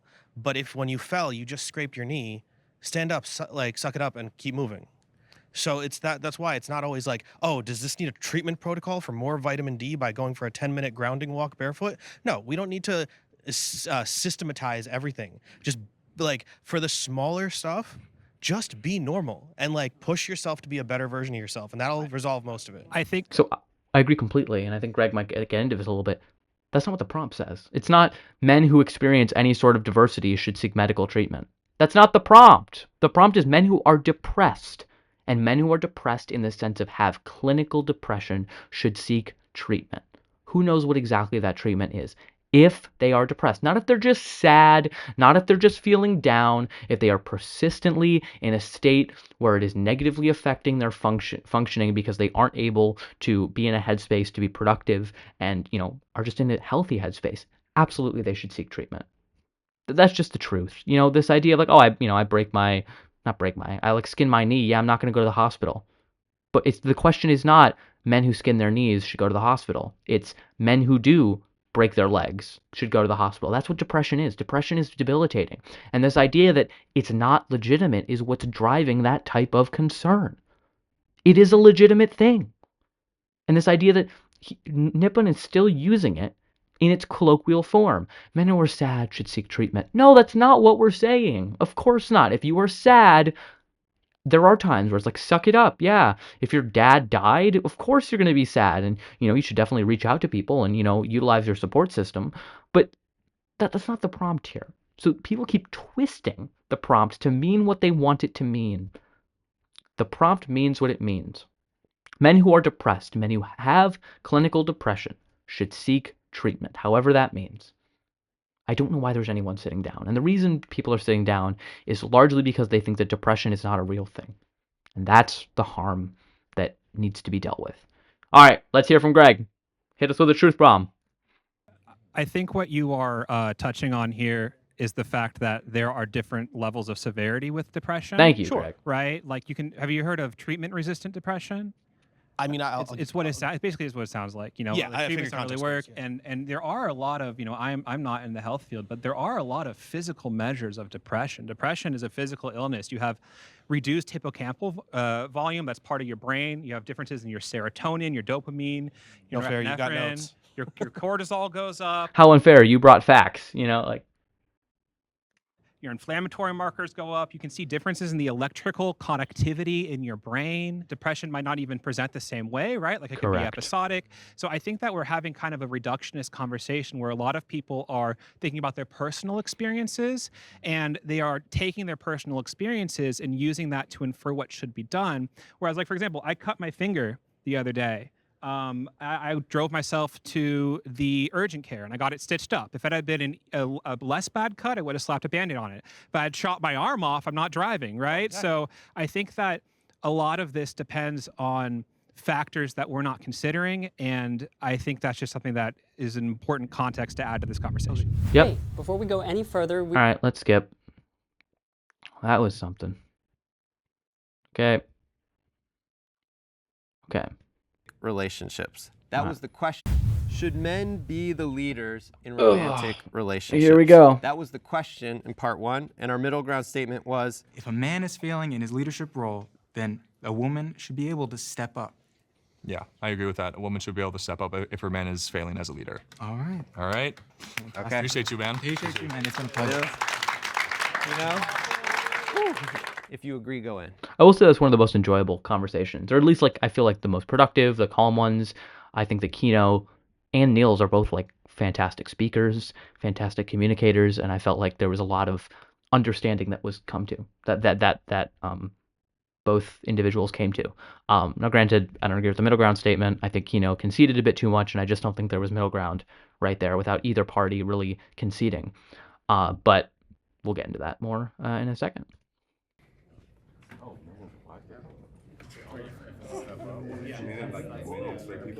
Wow, look at this shit. You know, I'll start with a personal anecdote. My family, we try to be traditional. We're a Roman Catholic household. And the reason I say that the woman should stand up if the man is failing is because that's something that I saw. Hold on, look at The that reason dichotomy. Let's just look at that dichotomy. It's just Kino who's up there because that's his prompt, and like almost like reversed in terms of people should be able to step up. It's also just insane to think like if a man is failing, a woman should be able to step up and fill his role. Like that most men are against that. Like, ridiculous. that the woman should stand up if the man is failing is because that's something that I saw in my childhood and in my family. You know, my dad is the leader of our household. He always has been, and he was the breadwinner for my childhood. And in a single year, he lost his business, had a heart attack, and his father died, which he started his business with. And that was a bad time in our childhood. In our family life. They hid it from us kids growing up, and we had a great childhood, so that's great. But I look back at my mom, who stuck with my dad through that. She went back to work. She was a stay-at-home mom her entire life, and she stuck with him. And she went back to work, and she got him through that. And the entire time, she always looked at my dad with loving eyes, always looked at him as the leader, always saw him as the man of the house, but she stuck with him. And as a kid, being able to see that relationship, see that marriage, that was something really important, and I think something kind of unique nowadays that I got to see that. And especially in a Christian household, that's something that we believe, that you get married and you are together for life. And especially nowadays, I see a lot of relationships like that, or even a lot more minor things, that those relationships wouldn't last. And so while I know a lot of guys on this side might be thinking, well, if the man isn't, sticking up to it, then that woman should find a new man. I understand maybe some of what you guys are thinking, and you'll tell me in a second, but that's something I thought about for my own life, and I think that's something that we should all want in a relationship. Let's hear from someone else here. You're standing by your statement. I guess I'm not too sure what my progressive brethren are going to say up here. I guess I do understand that maybe Looks like he's on a tribunal. You know what I mean? He's the only one who went up, and we're all against him. the prompt says something, or the middle ground statement says something that may be misinterpreted, at least maybe I'm misinterpreting it. The way that I view if a man is failing, then the woman should step up, isn't necessarily like if a man is failing, it is your responsibility to fix it to the woman. More so that it shouldn't just be that a man should be able to tell a woman, no, I'm still going to keep doing what I'm doing, and you do not have a say in this because I'm the man. I believe that it's a partnership. I think 100%. No matter what's happening in the relationship, as long as you're both working together and you're both trying to make sure. You're still saying the man is failing in his leadership role. You've still defined the relationship in terms of a man having a leadership role, which negates the concept of a partnership. So it's not a partnership. If you're admitting that I'll talk about this later. If you're admitting that there's a leadership role, it's no longer a partnership.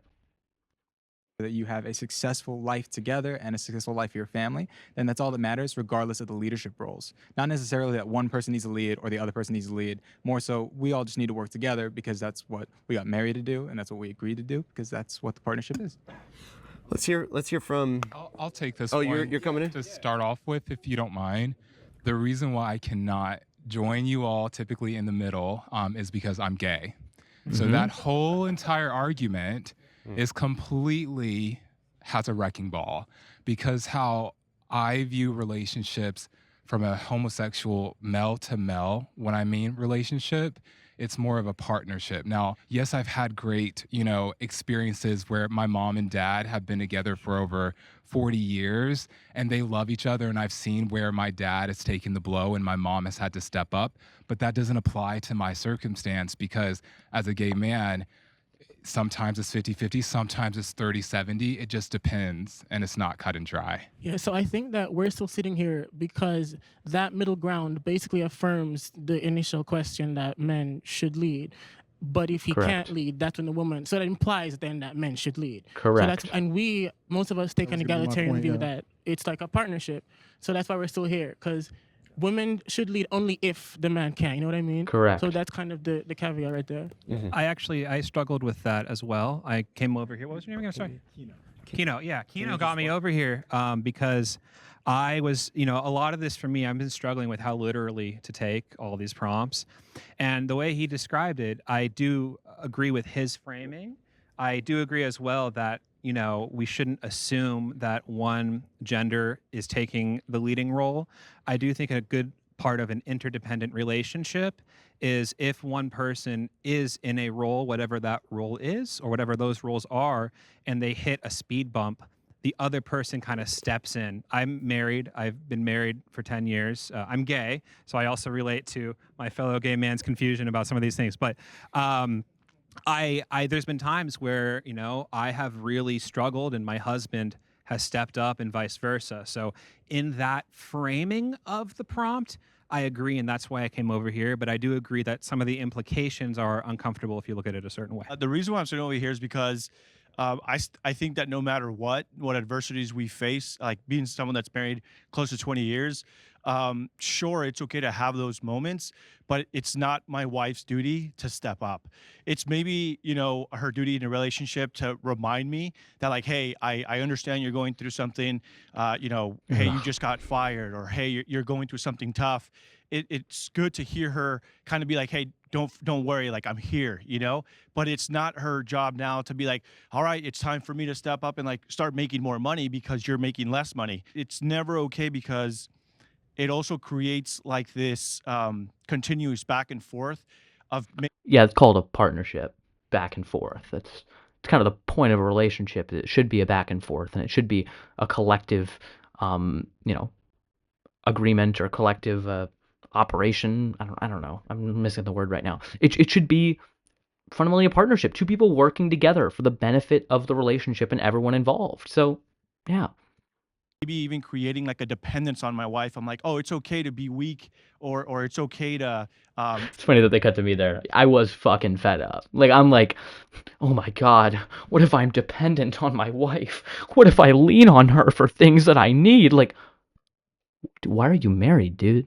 Like, why are you married? Like, that's what a relationship fundamentally is leaning on another person. I'm stealing my own points that I'm going to make in a second. But like, oh, it's just such a toxic idea. I mean, it's just I remember, I think earlier in the last prompt, or not the last prompt, the last episode, I think Anthony, the guy who was just speaking, mentions a bit about how like, oh, his wife has talked about how like he just doesn't show any emotion and he never opens up. Part of what I was talking about of the importance of emotional intimacy within a relationship, this just further proves it, that he's just not willing to lean on her, and he'll get into his other outlets that he uses in a second. fell in my traditional roles as a man because my wife's got me anyway. And so I think that'll build like a tolerance in my head of like, oh, it's okay to, be weak 6 months out of the year, or, oh, the next time we face adversity, it's just best I just, I can just kind of kick back because my wife's going to step up. And I think If you think that someone has your back and that means that you can just shirk all your responsibilities, then you're kind of a piece of shit. You know what I mean? It's nice to know that my friends have my back, or that, in the relationships that I've had in the past, that, my partner has had my back. That doesn't mean that I've just completely floundered and given up in the face of any adversity. It's just been comforting to know that there was someone who I could lean on. So it's just such a weird mindset to have, that this idea of, if I know my wife has my back, then maybe I just won't try as hard. It's akin to, oh well, if God doesn't say murder is wrong, then what's going to stop people from killing each other? I don't know, dude. I'd hope you wouldn't murder people even if the law said it was fine. Like, you know what I mean? Like, it's just so weird. These people have these like absolutes, like, no, I must hold myself to this standard because if I don't, society will fall apart. It's like, I'm more worried about you and your character as an individual. If you are worried that someone having your back will lead to you shirking all responsibility and crumbling, like, just good Lord. that sends a message to her that like, to this day, praise God, there's never been a time where she's looked at me and she's like, wow, like what's wrong with this? Why aren't you fighting for us, for this family, for our home, for our children? Can I go quick? I think the reason I'm not in this circle is you're never going to win me over on this idea that relationships should fundamentally be structured by one person leading another. I don't. That is not the way my brain comports. You can talk to me all day about it until you're blue in the face. I fundamentally do think it should be a partnership between two people. And what you said over here, this idea of, oh, I can't be weak around my wife if I'm vulnerable with her, if I, disclose to her what's going on, or however you want to frame it. Like, I think that's so harmful, because for me, my partner should be the person who I'm most comfortable being my vulnerable self with. And if I can't be that myself with that person, I'm not going to be with that person. And I think like this idea that you just always have to tough it out no matter what leads to people just spinning their wheels. The problems often don't get better. They just get worse because people can't lean on the people in their life that they are designed to be able to lean on. So I think this whole idea that if you're ever going to put the word lead in a relationship that isn't through a corn maze, I am not going to agree with that type of statement. Yeah, I think that's pretty crazy. Can I just respond? Someone say I think that's pretty crazy, like to me, or I don't even know who said crazy. I'd be curious. Like, to tell. Just because you really like talk to me real quick. I'm not saying you can't be reliable. I have other sources that I go to. So I have people that I go to. Like if I'm, if I'm, I have a brother that I have a great relationship. I have people at church. I have a men's group as well. I go to them because they're more experienced as male leaders that believe in the same things. Of course, I'm not going to. So they're more experienced as male leaders and they believe in the same things. You're saying your wife either doesn't believe in the same things that you do or isn't equipped enough to help you with your problems. Either of those ideas are just so, like, fucked up. I don't know what else to say. Like, I don't. You fundamentally think so much less of your wife, which makes sense considering the roles you think women ought to occupy. And it's just, I don't know. You are shutting your wife out from a whole facet of your life. Part of being in a relationship and sharing your life with another person is knowing them in their entirety, knowing everything about them, being able to disclose anything to them, knowing they have your back, knowing that no matter what, they believe in you. And you can go to them with problems.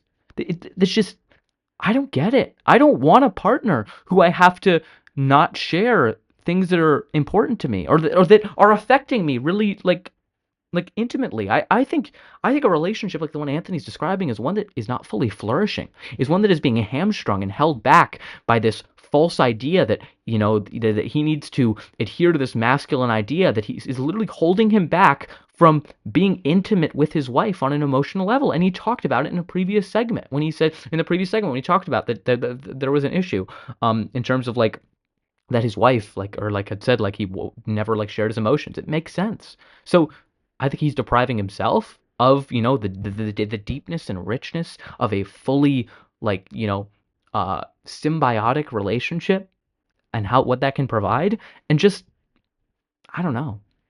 It's just gonna lead to more problems. So You over, but that's why you're on that side and you're wearing blue.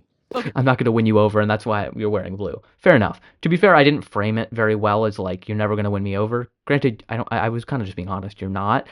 And we're not really trying to find middle ground anymore. I'm explaining why I'm not cool with the middle ground prompt, which is that as long as there's anything involving man and leadership, once again, maybe not through a corn maze, you're not going to win me over on that because relationships should be a partnership.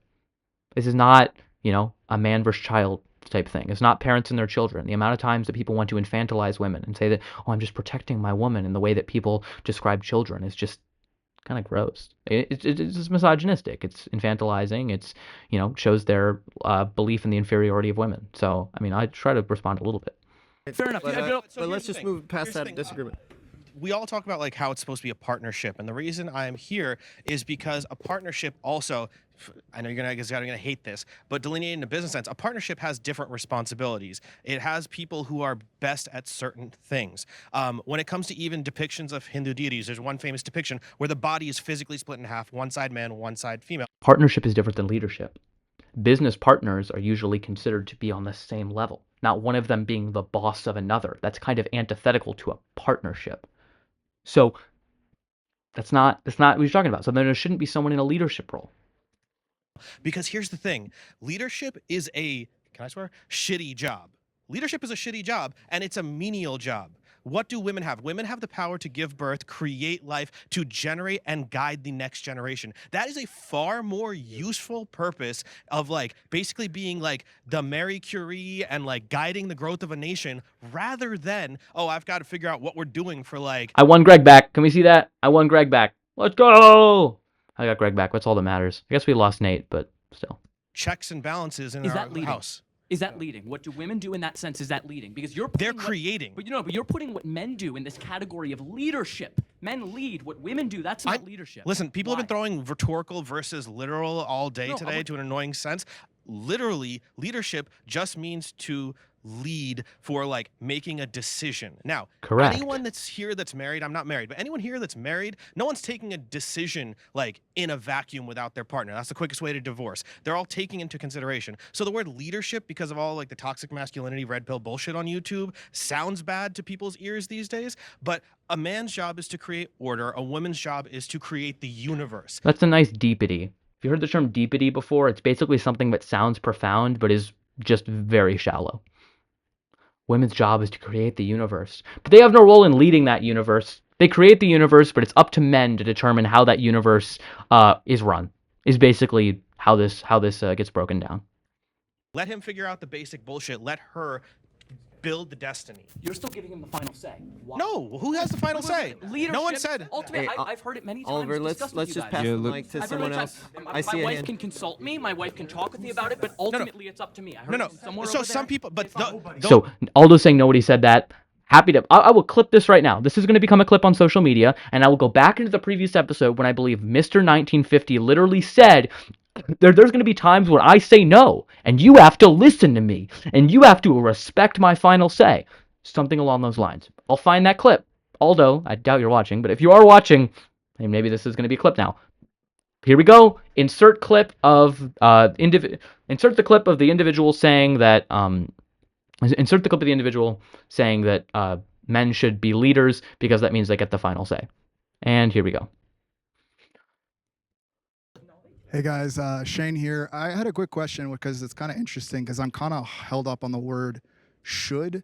It's interesting to see a lot of traditional men actually up there and not the progressive men, because I mean, most people would typically think most progressive men would be up there. So for me, I'm looking at it as like that word should is a hang up for me, because I think that that also provides a space for men to not take accountability for their lacking or whatever they're not showing up in that relationship to support, etc. with their partner. I also, I've been with my wife, married 10 years, 20 years we've been together. So I have extensive experience of how women work. And there's this idea of being so gendered, but when you've been together long enough, you realize the gender roles fall apart. If one person is making more money and the other person isn't, I don't think it's a question of should, it's just the opportunity there. And I think that women should have the opportunity if they wanted to step up. I think that's important. But I also think that there's a lack of accountability, especially on the traditional side. It's just interesting to see so many of you guys up there, because usually with all the other points, it seems like, you know, I want to be gung-ho, I want to show up, but it's like, it's that should for me that I'm really hung up on, because I think that the opportunity for women to show up, also that lack of accountability, I'm stuck on that, because it doesn't make It's an sense interesting to me. point. So like for me personally, right? Like I'll share my personal experience, right? There was a time where my wife was making more than me at that point in time, right? And that must have been really difficult for you. You know, you must have felt like your whole worldview was rocked. And I wanted her to show me a certain amount of respect. And she kept it a band with me. She went like, dude, I work longer hours than you and I make more money than you. She's not wrong. So what ended up happening is me as a man, I rose to the occasion. That's actually fucking insane. Respect should not be a function of how much money you make. Like that, to think about that, fundamentally that means that rich people should be respected more than poor people. And it also means that a wife is not making money. She is not owed a certain amount of respect. She might be given the privilege of respect by her husband, who is just kind enough out of the kindness of his heart to give her respect. But ultimately, she doesn't deserve it because she's not making money. Like, what are we doing? Respect is not determined, or the amount of respect is not determined by how many dollars you have in your pocket. Like, what type of mindset is this? It's so ridiculous. I was like, yo, I want her to do X, Y, and Z when I tell her to do it, how I tell her to do it, exactly when I want her to do it. Yeah, I 100% agree with Riley's reaction there. What the fuck, dude? You want to boss around a fucking puppy, dude. You don't want a wife. You want a dog. You want an animal. You want a pet. Stop treating women like pets. Stop treating women like animals that you're going to boss around. Get a dog. Actually, don't get a dog, because you'll fucking abuse the dog. Get a stuffed animal. I don't know. Play video games. Like, Jesus Christ. Ugh. I don't know. It's just so infantilizing. I don't know. I feel bad for his wife and the women in his life. She told me she's willing to sign up for that, but I need to do my part now and pull the weight that she wants me to pull. For me, if you want that kind of power, because not even power, if you want that level of responsibility, you need to be able to carry that burden. Wanting that level of power is weird. I don't want that level of power over my significant other. That is very strange. That is not an equal relationship. That is a relationship where one person has sole say over another. I want my partner to be my equal. I want them to be someone I live my life with and view them as someone on my level, not someone I'm dominating. Like, it's just you don't want a woman, you want a slave, dude. Like, ugh. Just the brashness by which like some of these men say this is just disgusting. It's like, I don't know. It's revealing, but also just gross. Because she can't follow you if you don't even have a roadmap for yourself. What is she gonna follow? What is she gonna submit to? Poverty? Section 8 housing? Food stamps? Like, nah, bruh. Like, no. That isn't what a woman should submit to. You should be solid through and through. If you want to be treated like you solid, act like you solid. Walk the walk and talk the talk. That's not being solid. If you want a woman to do all those things, it's because you are deeply fragile and insecure as a man. There is no man who is strong and confident and secure in his masculinity and identity who is threatened by a woman who is confident in the same way. Those people working together are the ones who flourish the most, not the ones who want to exercise this type of dominance over another because they don't experience that anywhere else. What I think is largely the case with a lot of these traditional men is that they feel powerless in society. They feel powerless in their jobs. They go to a job where they work 9 to 5 and are at the whims of maybe another man who's telling them what to do. They're at the whims of a society that tells them how they have to live their lives. They're at the whims of these rigid gender norms. They're telling them you have to do X, Y, and Z, otherwise you're not a real man. So they're trying to exercise their only locus of control they know, which is on their partner, on their wife. That's the only person who they feel they can control. That's the only outlet of control they feel they have. So they take it out on her, frankly. And I feel bad for those women, okay?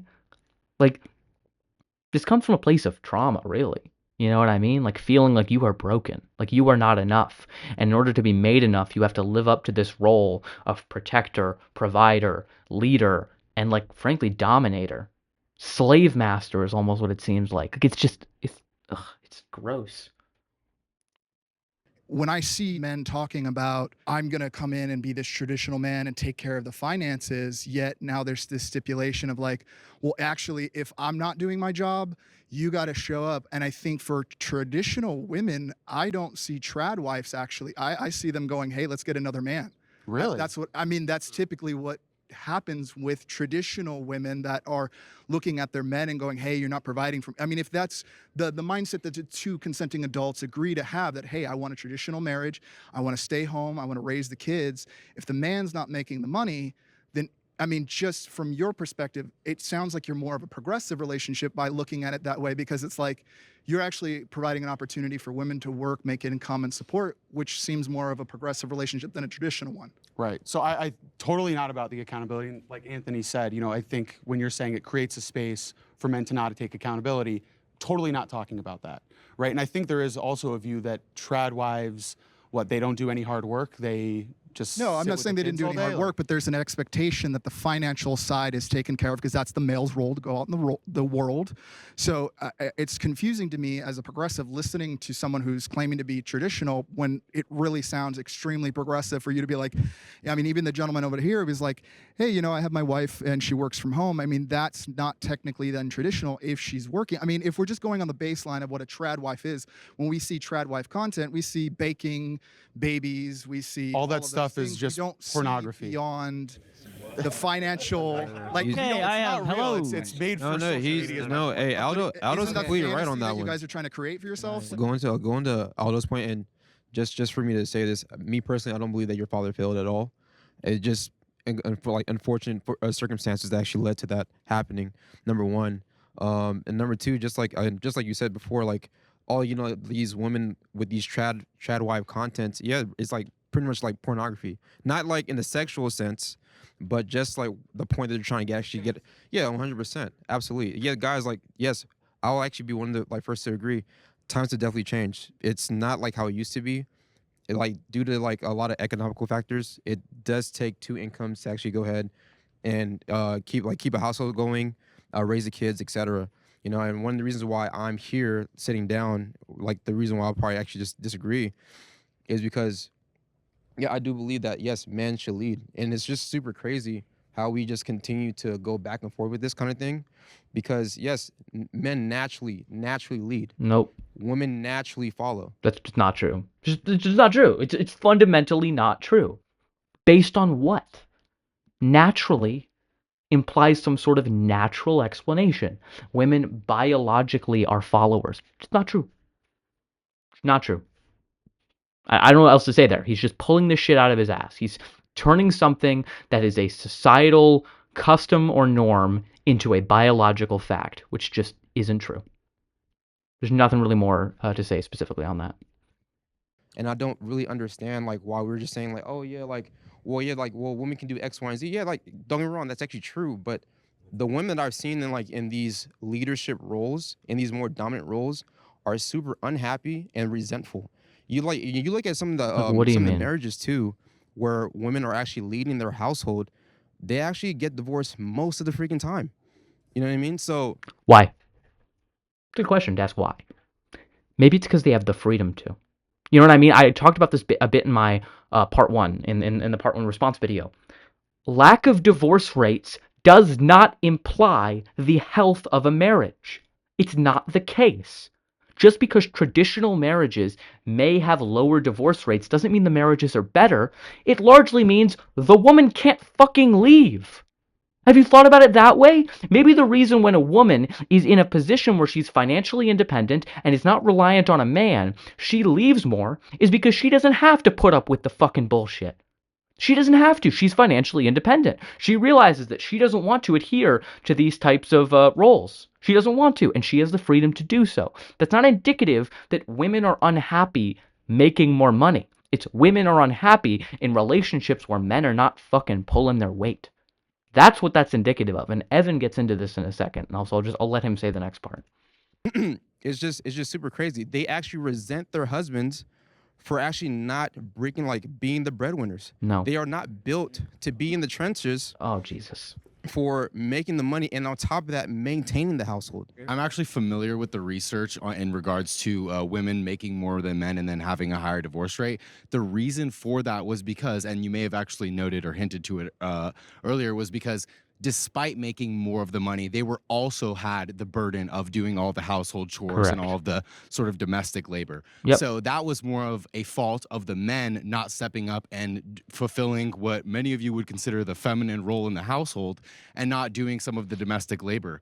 So Yep. yeah, that's all I wanted to respond to, but I don't think it's necessarily going to be the case that just because a woman is able to be successful in her role, be it like career-wise or economic-wise, that's necessarily going to break down the foundation of your relationship. I think if anything, you should aspire to want a woman who is driven, and maybe Preach. it could be driven in the sense of raising your household, but I think it's also perfectly normal and perfectly fine to want a woman who's extraordinarily driven and smart and intelligent and want to fulfill something outside of raising a family. Can I? I think if add she has that purpose, then Steve, good hold on, 100%. Mike. We're splitting hairs a lot here and using some fuzzy anecdotes that sound like science. And I think what gives me trouble with this statement, and I think maybe is what I'm hearing from a lot of my friends here, is it implies a fundamentally different set of skills and roles and responsibilities by gender.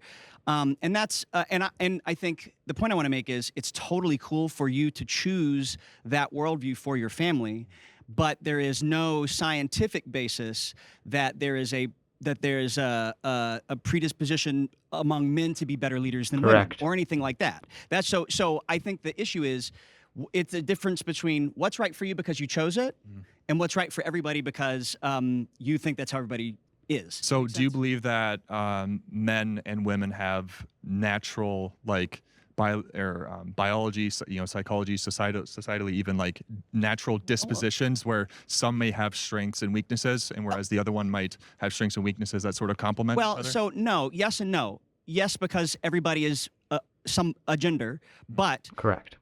It's way more Nuanced. what's the word I'm looking for? Nuanced than that. It's not like all women are this way, all men are this way. Some women are better at leading. Some women are better at cooking. Some women would be better presidents than other women. Same thing is true for men, and that's agree with not that. about gender. It's about difference. Difference This in people. one's actually tough, and you brought up the tough part about this question from where I sit. The tough part is I'm also Catholic. The divorce thing is Cool. the issue. I believe that if the man is not fulfilling his role, then the woman should exit in a non-marriage. If this is a dating situation, because it described, the prompt said romantic situation. If this is a dating situation, the woman should absolutely exit, step out, and search for another man. If this is a marriage, that's where that's tricky. I still haven't formulated. I think it's very case dependent. You know, when I first went up and had this conversation of like the men leading in a romantic relationship, I think a common misconception is that, you know, there's control involved, there's like leadership involved. You know, we can throw on all these terms, and I think that sometimes we tend to negate the female role in the relationship as something lesser or something that's supposed to be like you're less than because like you know, for all these different reasons. And Well, because leadership is fundamentally the person who ultimately makes the decision. They are leading the ship. The captain of the ship decides where it goes. Leader of a pack, president of the United States. Like these are leaders. They are ultimately the people with the decision-making power. So because of that, because that's the case, you are fundamentally subjugating women if you are denying them the ability to be considered a leader, or saying that a man should be the leader in a romantic relationship, or any relationship, ought to, categorically. So, yes, you are subjugating women. You can beat around the bush as much as you want, and how he's going to do hype up women as much as you want, and talk so they can own a fucking vineyard. You can do that if you want. It doesn't matter. You are still subjugating them and placing them into this box of not leader. Men, leader. Women, not leader. That's not equal. You are subjugating them. And nothing you're going to say, none of the pleasantries you're going to try to use to mask that changes that fact. just like as as a Christian, I'm coming at it with this background, but I could probably argue even without it. But there's one example in the Bible of, if you go and read Proverbs 31, it talks about what a godly woman looks like, and she is industrious. Like, she goes out and she buys a vineyard, she takes care of the home. She does all of these things, but all the things that she does are for the good of the family. And so that's why I think a woman sometimes, like, stepping up per se, I don't think looks like always means that she's in a leadership role, but rather she's going out and. Interesting though, because it doesn't mean she's in a leadership role. Don't worry, it doesn't mean she's in a leadership role. What the fuck is wrong with that? Like, like, it just seems ridiculous to me. Like, you are subjugating women. You are denying them a certain sphere that is reserved for men, the leadership sphere. I don't know how in your brain this doesn't comport. Unless you think that women, like, inherently just aren't worthy of that. And you're not doing them a disservice because they're just naturally just predisposed to it. We wouldn't consider it to be wrong to deprive a 10-year-old from driving because just 10-year-olds aren't capable of driving. So if women aren't capable of leadership, I guess then it's not wrong to deprive them of that. You are infantilizing women. You are denying them equality. That's all this is. There's no ifs, ands, or buts about it. If you make a statement that men should be the leader in a romantic relationship, that is inherently subjugatory of women. That simple. Making, like, if she needs to make extra income because that's what's gonna make the family succeed, I personally have no problem with that. I mean, I think that's a very, very biblical principle. I think I might disagree with you a little bit, but, like, if I worked in, like, construction or something and I had, like, my arm blown off and I really can't work anymore, I think it'd be virtuous for my wife then to step up, so to speak, and then maybe she does work, and then maybe there's some different changes there. But the whole premise behind what I say is, like, when a man leads, I'm not saying that a woman is less than. Like, I think she has. Yes, you are. You fundamentally are. It's in the definition of leadership. Hold, let's just wait a second. I'm gonna look up the definition of leadership quick. I want to do it because, like, I'm tired of, like, this, like, beating around the book. Leadership. Let's just look up definition. What's the first definition that comes up for leadership? All right, let's see. Okay. The action of leading a group people, of being a leader. I don't know. This is kind of just saying the same thing. What is it? We can look at what it means to be a leader. I don't. How direct do we need to make this? Like, leads, commands a group, organization, or country. Like, the principal player. It's just musical group. Like, in what sense is this not hierarchical and not making one equal? Like, I'm just not sympathetic to this. I think it's bullshit. I think you're beating around the bush, around the fact that this does mean that women are not equal. It means that they are less than. Fundamentally. The ability and capability to do all of these, like, amazing things. So I don't think it's just this. That you define for them. They can do all these amazing things as long as I'm cool with it, and I define them as roles that are acceptable for them to fulfill. That's what this is. Whole, like, dominance thing that we kind of tend to make it, if that kind of makes sense. I was originally over there because of the implication that men are the natural leaders in the family unit. I grew up Christian. I grew up Catholic. I went to Catholic school for up until about middle school, and then from there, my mom converted to Christianity, and we started going to evangelical Christian church. So I've been around that form for a long time, and I really have a struggle with the idea that the man is the leader, because for a large portion of my life, as a divorced child of divorce, my dad wasn't there. My mom took that role. My dad, like, I did visit him, I did see him on the weekends, but he was given the time that he was given, and I don't think he used the time given properly. And I've seen the women in my life take on more of that role of the leader of the household. Primarily my mom. She worked, she went to school, she took me to school. It's a strong woman. Yeah. Just saying. Yeah, that point. She is the reason why I am the person I am today. I have one quick follow-up. Do you wish your dad had stepped into more of a leadership role than he did? Now I don't think so, because the reason why I say that is because the tools that he was given to be a father at the time were not the right ones. He wasn't a nice man. So I think after he had my brothers, he had a lot more time with my stepmom. He had a lot more time to think about what made a good man and like what made a good father. So I don't think I would trade kind of my experience, even though I did go through some shit, you know? Yeah, I mean that's powerful. You know, I'm really glad he shared that story. And Nate seems super awesome. You know, like I'm really glad he was on this episode, and I think he was a really great voice to have. So I don't have any commentary on that. You know, yeah, being a child of divorced parents can suck. I'll tell you that much. And you know, it can definitely lead to a lot of those issues. And I'm glad he was on this episode. I'm glad he seems to be doing somewhat well. So yeah, kind of all I got. Thank you. Our final middle ground statement from part 1. Here we go. The question was, is Elon Musk a good masculine role model? And the middle ground statement was... Elon Musk is not a good masculine role model. You know, I love that it was really that easy. Sounds Elon good. Musk is not a good role model. All right, let's fight about something else. There you go. All right. Come on, please. Wait for the one progressive straggler. Someone want to call him a loser? I got no. Okay, so Elon Musk has done a number of things, positive things. Here a we lot go. of people wouldn't necessarily say that now, but he's landed the rocket. He's made an amazing car that's done amazing things. Now he's working with the president. How does that have to do anything with masculinity? Every single thing that's brought up in favor of Elon being a good role model, quote unquote, or success, they never tie it back to masculinity. A lot of people say that's like mixing oil with water.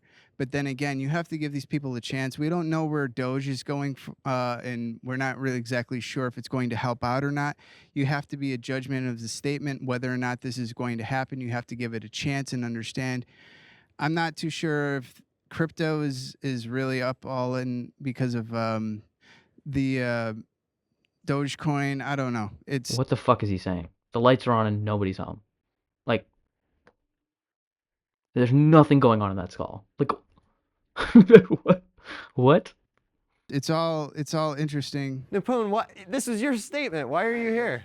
So I switched because between the lunch break when I made that statement and now I got a Venmo from Elon. No, I'm no, it's because essentially, all jokes aside, he has shortcomings, but I want to see That's one way to put it. what he does in the future, because we are not measured by what we're doing in any one given moment. Like, people hated him when he did the PayPal, or like I think like the version of MapQuest that he used to sell, or people hated him during the first part of Tesla, and now they hate him during Doge. Like, there's so much more to that potential story of fighting adversity. And now, whether is it fighting adversity because I think someone referenced, like, I think what you're talking about possibly has narcissistic tendencies, or is it because it's like narcissist, grifter, or someone who genuinely sees the way the wind is blowing and wants to see what is doing better and is like accepting his mistakes, whether they're a literal blown up rocket in his The face, loner right or, there. you know, some other thing that he did wrong in the past. So maybe there's a chance that he can show the masculine example of bettering himself. So here's the problem, and I think Ryan gets at this a little bit, but I want to flesh it out more. That's not the question. The question is, right now, is Elon Musk a good masculine role model? It's not, can he be? At the end of his life, will he be considered a good masculine role model? No, I don't think so. I think that's too far gone. It doesn't even matter. It's right now. We don't judge people on the potential that they have in the future. We look at them right now, and we say, is Elon Musk a good masculine role model? And because of what was discussed in the last episode, and because, you know, he just, you know, does not raise his own children, does not take accountability or responsibility for his actions, has absolutely no reverence for the truth whatsoever at all, or cares about what happens when he does things, no, he's not a good role model. And it doesn't matter if he might do good things in the future. You would never say that O.J. Simpson, if he's still alive, I think he's still alive. Well, he might have died recently. You would never say that, like, O.J. Simpson was a good, you know, role model of how to treat women because maybe if he wasn't dead yet, he might do good things later. It doesn't matter. It's does he currently, right now, exhibit the traits of a good masculine role model? And the answer is no. So it's just, you don't do this whole like future thing, like, oh, you know, the arc of history, the view of history that sees everything could view him in a better light. That's like such a like gracious hand you're giving him. That's like such a large benefit of the doubt. That's like insane. Like, I don't know. It just almost seems like he's trying to be contradictory, or not contradictory, contrary at this point. Like what are we doing? I think, as the person who agreed with you initially, I never said Elon Musk didn't have virtues. I think he does. Yeah, but I think my Also, why do I look so menacing here? Why do I look like I'm from Twilight? Like, I'm genuinely, I look like a Twilight vampire with this stare right here. Like, good lord. I'm scared of myself here right now. Like, I am eyeing someone down. Good lord. Reason for not thinking he's a good role model is that he, among other things, consistently refuses to take full responsibility for the things he's done that aren't great. Yep. And so I think he may. It's not. You're right. It's not fair to judge anybody's lifetime midstream. That's not fair at all. But having said that, just because he's done some great things and he might do great things later, that doesn't erase his poor judgment when it comes to his family and other things he's done that aren't great that he hasn't taken responsibility for. I was really shocked when the majority of people on my side said that they didn't like Elon Musk, and then kind of additionally on that side as well. It shocked. This dude's fucking delusional, man. Like, clearly he's delusional. Like, I don't even know what his whole deal was. Me because when you take like American history, or you learn about the history of this country, you hear about Carnegie, Rockefeller, J.P. Morgan Chase, and J.P. Morgan Chase is the bank. J.P. Morgan was the figure, so now he just clearly doesn't know the people he's talking about. First off, robber barons fucking suck. Carnegie was a terrible individual. Rockefeller was a bad individual. These were greedy robber barons who took advantage of people, exploited working conditions for their own wealth. No, these are not good people. Like, you're like, why don't you like Elon? He's just like Carnegie. It's not a good comparison. Carnegie was not good either. These people were terrible in terms of workers' rights. These people literally would work people to death. There were terrible working conditions. So I don't think that's quite the comparison that you want to make. No, those people are not good. No, the left does not embrace those people. Like, what? What world did you think they would? the robber barons of the last century, and Elon Musk. There's a reason they're called robber barons, dude. Do you know the definition of robber and baron? I'll give you a hint. Neither of them have a good connotation. So, Bezos, Zuckerberg, that is what is going on now. These people. And you think we like them? Like, I'm so confused. Like, in what world did you think that you bring together a cohort of like 20 progressive men, and you're like, yeah, these are gonna be the Elon, Zuckerberg, Bezos stands? Like, in what world did you think that was that was what was gonna happen? Will be in the history books, and I think it's just so ironic that people can somehow justify to themselves that a man like Elon Musk, who's not even... First off, also, none of this has anything to do with masculinity. Daniel's going to bring that up in a second. Nothing has to do with anything with masculinity. No connection here. This dude's just speaking out of his ass. He's not even American, came over here, not only got the car industry, like, we have Ford, we have Chevy, Cadillac, GMC, etc. He was like, you know what, I'm going to make a car company. One, it's going to be American. Two, it's going to be He didn't make the car company. He bought Tesla. Just saying. Electric. Like, I think on both ends, economically, we benefit from that. Even just... You can see I'm so confused in this. I am like just flabbergasted at how this guy thought that this was the side for him. Like, I think him and Michael should swap. The gay black guy on the traditional side. Like, y'all are the odd one out. Was this a secret odd one out episode and y'all just swapped one of the traditional and progressive men? Because that's what it feels like. Like, sustainability wise, I don't think anybody's going to really argue with that all that much. Additionally, that's fucking wild if he got convinced by that he got a lot of flack for, and his his strong resolve, his virtue by purchasing Twitter. And even if you don't like Donald Trump, or you don't like anybody else who got canceled with the whole, like, Twitter was not allowing the president of the United States to speak on their platform, he purchased it back because he believed that we have the right to have a voice, whether or not what you say is popular, whoever you are, if you're the president or you're just some guy off the street. And I think it's really ironic that people can't get behind that. But anyway, that's just me. Well, that was about a like 5-minute rant of 5 minutes of time I'll never get back. What the fuck was that? Daniel hopefully clocks him, I think, in a second. Okay, can I go? Yeah. So I don't care about what you said, but I think the word masculinity, which comes into play here, because again, being a very gay man myself, I'm masculine. I'm very, very masculine. I have a deep voice, probably more than all y'all in here. Which doesn't make me, but it's. What'd you say? I didn't hear you. I don't know exactly. I actually don't know. He I said, my voice is deeper than most of all y'all's in here. So masculinity is the topic of this, not rockets and what he can do on X and Twitter. That's not. It's about masculinity. So if you all think, I know you know. So Quiet. Clocked I'm gonna him. start reading people.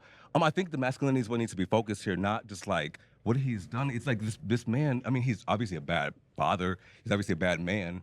Nobody that would want people to be harmed in any kind of way is a good role model. And you guys, specifically on this red thing, because it's like not all, because I'm sure some of you are lovely people, but this is like masculinity is like the epitome to everything. Masculinity isn't everything. Like you guys sleep with women. You like women a lot. You talk about women a lot. Not you. You talk about women a lot. But you don't want, not you, because I know you respect women, but you don't want to like give them like a props. You don't want to give them like power, but you want to have sex with them. I don't just like. Yes. Is this about Elon Musk? Masculinity is about masculinity. Everyone's talking about. I have one hypocrisy, other but you're not thing talking to about say. masculinity. Like, I think where's the masculinity part in this? I just want to say That's that. what. Here's Andrew with like a negative room temperature IQ take coming right now. That's what I'm saying. Why don't you One of the respond to main reasons why I identify with Elon is because he is autistic. I am as well. Oh, nice. Very good. Yeah, uh-huh. Well, I drink water and Hitler also drank water, so I have a lot of affinity for the guy. Like, what the fuck are we on about? Like, what? Doesn't matter if he's autistic. He's a piece of shit. Like, what? This is masculinity. This has nothing to do with masculinity. I'm Okay, sorry. let's let him finish. It's the fact. One of the things that he came up with. A lot of people have tested him. Disney came to him and he said, "Go fuck yourself." I know all this shit, What does but this have he to do has with? come up with the name woke mind virus. And? It is true. It is accurate. It is make affecting him this masculine? I don't country. get this. It is This is destroying like- what this country think is that- supposed to be. What is Okay, originally so let's supposed to hear be. from. Nice. Great non sequitur, Andrew. I'm glad you used all 2 of your brain cells to come up with that take. Jesus Christ. I'll go back to the masculine point of things here. I think like I'm sorry, your mind escapes. Napun, you're a religious man, right? Yes.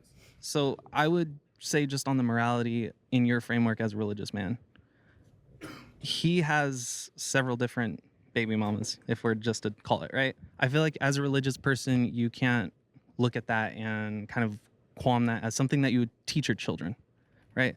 That's what we're talking about as a role model for children. We're going to look at additionally too on the idea of him creating these things, right? If we're looking at Tesla, for example, he didn't create Tesla, he bought Tesla, and he bought the idea of the Tesla. Same thing with PayPal. Same thing with SpaceX. Correct. I don't discredit him for the amount of drive and push the money amount that he pushed towards that, but he didn't create those ideas. He just funded them. So I'm gonna let him rock in just a second, but I'm gonna give it to you right now. But what I wanted to say is that the reason why I'm over here is because we're talking about masculinity. Masculinity is leadership. He is definitely a leader, and he's a proven leader. He's a proven leader right now. You cannot. I think a good thing to indicate here is masculinity, leadership. Leadership is a masculine trait. That's why they think women shouldn't be the leaders. I just want to point that out. They fundamentally view leadership as something that is masculine. Thus, that's why women shouldn't be leaders. Making connections between prompts here, it's really easy to see how much their worldview is just about the consolidation of power with men and the subjugation of women. All right, now let's let him continue saying stupid shit. There is nothing you can tell me that's saying that Elon Musk is not a leader. Another thing is we cannot say that everybody in here is perfect. So even you, as a man, We're to not your saying. own kids, you're not perfect. So if you want your Yeah, but I'm sure many of them are still there with their kids and don't abandon them. I mean, maybe some of them do, and they're not fucking good role models. I wouldn't say really any of them are on that side are good masculine role models. But, like, what? Yeah, everyone has faults. Of course, we're not saying... The prompt was not Elon Musk is, like, not perfect or Elon Musk is perfect. It's Elon Musk is not a good masculine role model, which is just true. is to look at you and say, oh, well, you have some imperfections, so you know what? You're not a role model. So what I'm saying is he has imperfections. He's a man. He's imperfect. God made us imperfect. So for us to dwell specifically on his imperfections and not say, you know what? I can take some things from this man and use it as to be a great role model. He's a great leader. You know what? I'm gonna look into Elon Musk. If he wrote a book on leadership, I would read this book. My problem with most of what's going on today is that people are inserting their opinions as if it's facts. Because you think he's a good leader does not make it so. Just because you say it doesn't make it so. You understand that doesn't make it, just because you can speak loudly and say, well, put your feet on the ground and plant them, doesn't make it so. Like, it's just your opinion. We all have opinions here. Perception is fact. That's insanity. Perception is fact. Yeah, all right, cool. I perceive you as a fucking idiot. Like, okay, fact, clocked, fact, I perceive it. It's your perception is your facts. How you feel, that's, never mind, let me not do that. But, yeah, sorry. But it's how you feel, right? And you're allowed to feel that way. I don't feel that way. So I agree with what Mr. 1950 Really? said.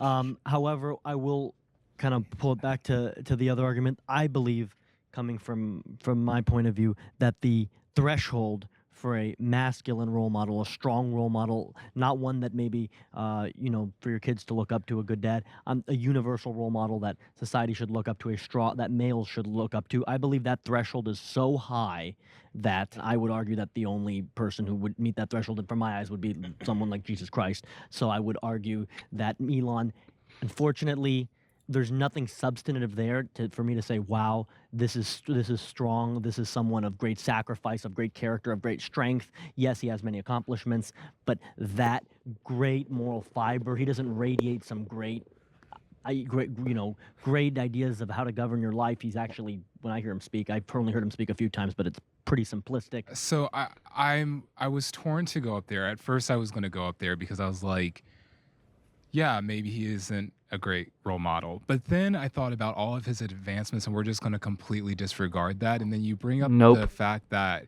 the threshold, right? Well, there's a lot of different character traits that make up a masculine man, right? We think about virtue, we think about honor, dignity, all these different things, right? So my question to that is, then who defines what the threshold is? Because not everyone is perfect. Everyone makes a lot of mistakes. Don't abandon all of your children. We don't have to know the line to know that Elon has not crossed it. You know what I mean? Like, the existence of some ambiguity does not mean that there are not clear people on each side. O.J. Simpson is not an example of a role model of someone who respects women. He fucking kills them. Like, you know what I mean? Like, I don't have to know the exact threshold of what it is in order to determine whether someone is. Elon Musk abandons his children.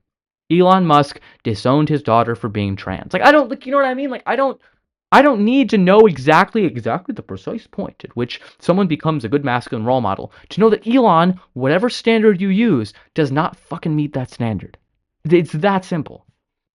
I have people within my family who are men who I view them as role models, not in every category, but there are some things, for example, with my dad, he's very hardworking and I do view him as a role model. We might not be the closest, but he has had a great impact on my life that I apply to other areas. Now, there are certain things I highly, strongly disagree with him on, but does that make him a bad role model? Not so much. I mean, I think we're getting away from the prompt. The prompt is not if he's a good role model. It's if he's a good masculine role model.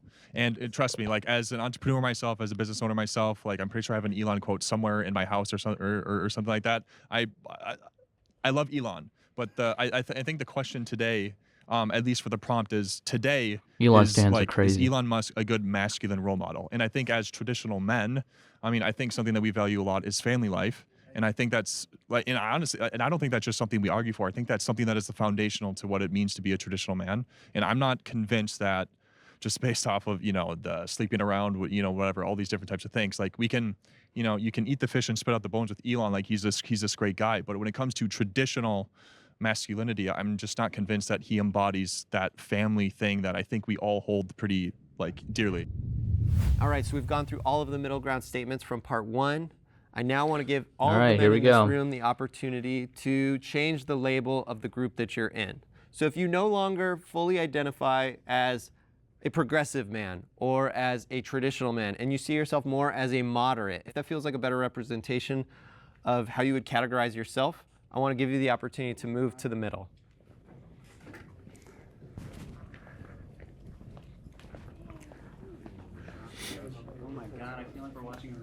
Once a dirty lib, always a dirty lib, man. I grew up as one, you know, I've been liberal my whole life. I've just become more traditional in like mostly romantic relationships, you know, as I said, how women like to be treated and like protecting, providing. Gross. Disgusting, dude. Yeah, women just love it when I disrespect them. No, they don't. No, they fucking don't. Stop lying to yourself. Jesus Christ. As well as fiscally conservative. As I get more and more money, I'm like less about taxes and shit.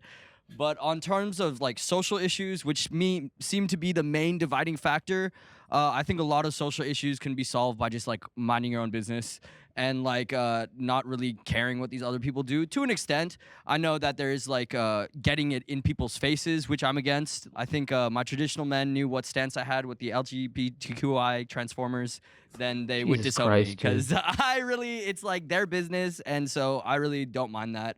Or other, you know, my body, my choice, all that shit. Like, I'm all for that. So, and also, you know, they were very religious, which I'm a little, but not the most. And, you know, they're talking all this shit, bro. They're like, oh, you know, save yourself from marriage, all this shit, bro. Man, I don't know. Okay, He's an thanks, Rob, for opportunist. starting us off. I want to just speak to my trad guys. When we say that we want to take down things like the patriarchy or like misogyny versus misandry, I believe that, yeah, misandry is just as bad as misogyny. I do believe that there are things that we should address that affect men specifically. So I still think. I mean, fine. I don't want to interrupt him too much.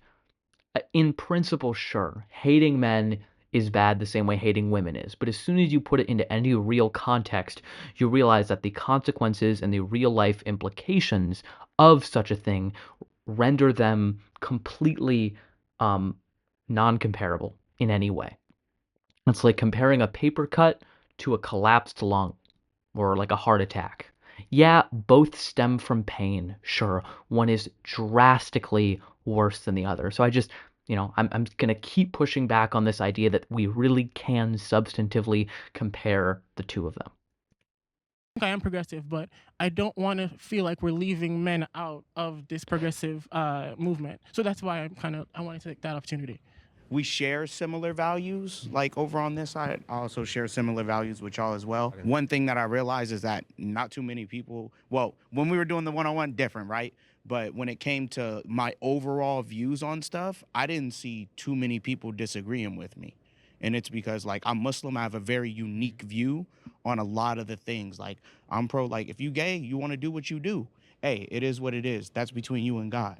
And if you don't believe in him, all right, then I guess if one day all of us die, if I'm right, I get to laugh about it. And if you're right, then, I mean, it is what it is, right? So, I mean, so my views are just different. So, like, a lot of the guys over here, like, they were saying Christ is the only way. Okay, cool. You know, respect to that. If that's what y'all genuinely believe, hey, alhamdulillah, that just means all praise is due to God. Y'all rock exactly how y'all gotta rock. But me as a Muslim, I don't necessarily just co-sign that.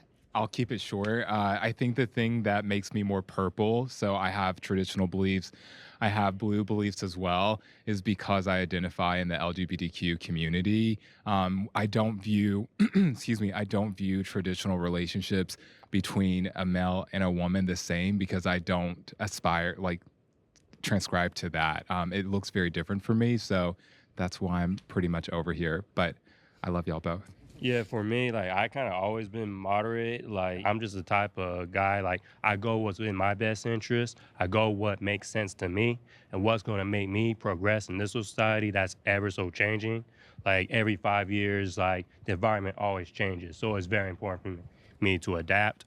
But each and every single one, you have some good points. Mm-hmm. That is my whole view of it all. Thank you. All right, I want to give you guys the opportunity to ask these guys questions. Sure, yeah, I have a question specifically. I forgot your name. What's your name? I'm afraid of you.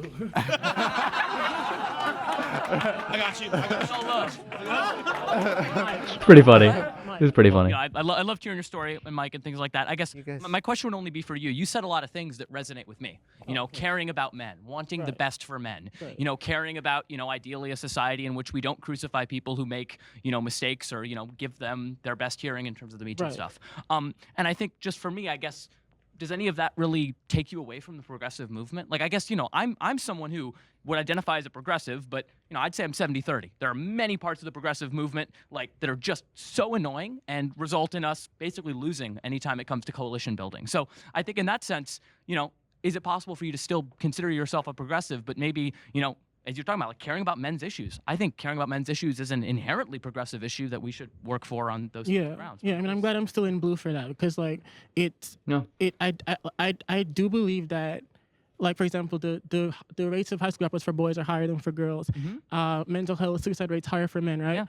And I feel like as we talk about mental health and so forth, we have to make it feel like men are included in that. And so I'm still progressive, but I just want to make it feel like, oh, progressives don't care about that, I think. So, And I would just like to clarify that we do care about that, Right. very much so. So just I want to let that be the case. Yeah, I have a question for the pearl necklace. What's your name? Gibberish on all platforms, JBBRSH.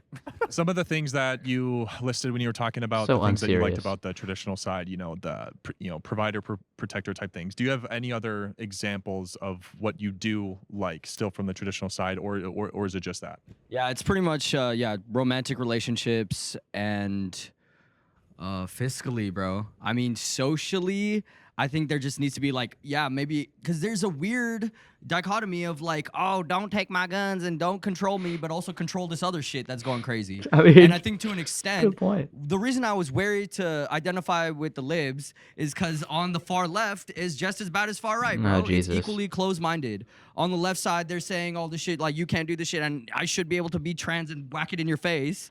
But like on the other side, it's That's like, insanity. Like, you know what I mean? Like, I don't. Does that even need a dignified response? Like, no. Like, what the fuck is dude talking about? I feel ridiculous addressing this like seriously. I'm cringing inside the same way Naboon is cringing right now. Like, what? No. To state the obvious, no one on the left thinks anyone, regardless of whether you're trans or not, should be able to whack you in the face with their genitalia. So just, I don't know, peddling fear for no fucking reason, like, it gets old. You know what I mean? This dude's a fucking grifter. Like, at the end, they didn't show this, but they had everyone rank themselves on like how progressive and how traditional would they be. And I think he was like, "Oh, I'm a lib now." Like, he was just trolling. So like, I don't want to put too much stock in it, but like, come on, dude. Like, just there's no need to be hateful and, you know, basically transphobic in the language that he's using. we aren't teaching like crazy Bible shit and oppressing our kids with it. Like, I'm saying both extreme sides should not be like imposed on people. So sorry, brother. I was forgetting your name. Michael. I was like, oh, yeah. So my question to you is, you know, words have meaning. And so when I think of traditional, when I think of conservative, I do believe it's kind of an oxymoron to be socially liberal. I believe that if you're traditional, especially, you kind of do have to ascribe to that. This is fucking wild. I mean, I don't want to interrupt too much, but basically what he's saying is, dude, you're fucking gay. Why do you think you're one of us? That's literally what he's saying. Like, you know what I mean? Why do you think you belong here? You don't belong here. You are gay. You are that is wrong. Like, I mean, I feel bad for Michael. I mean, this is how these people feel about you, man. You know, like they don't believe that like same-sex relationships are valid.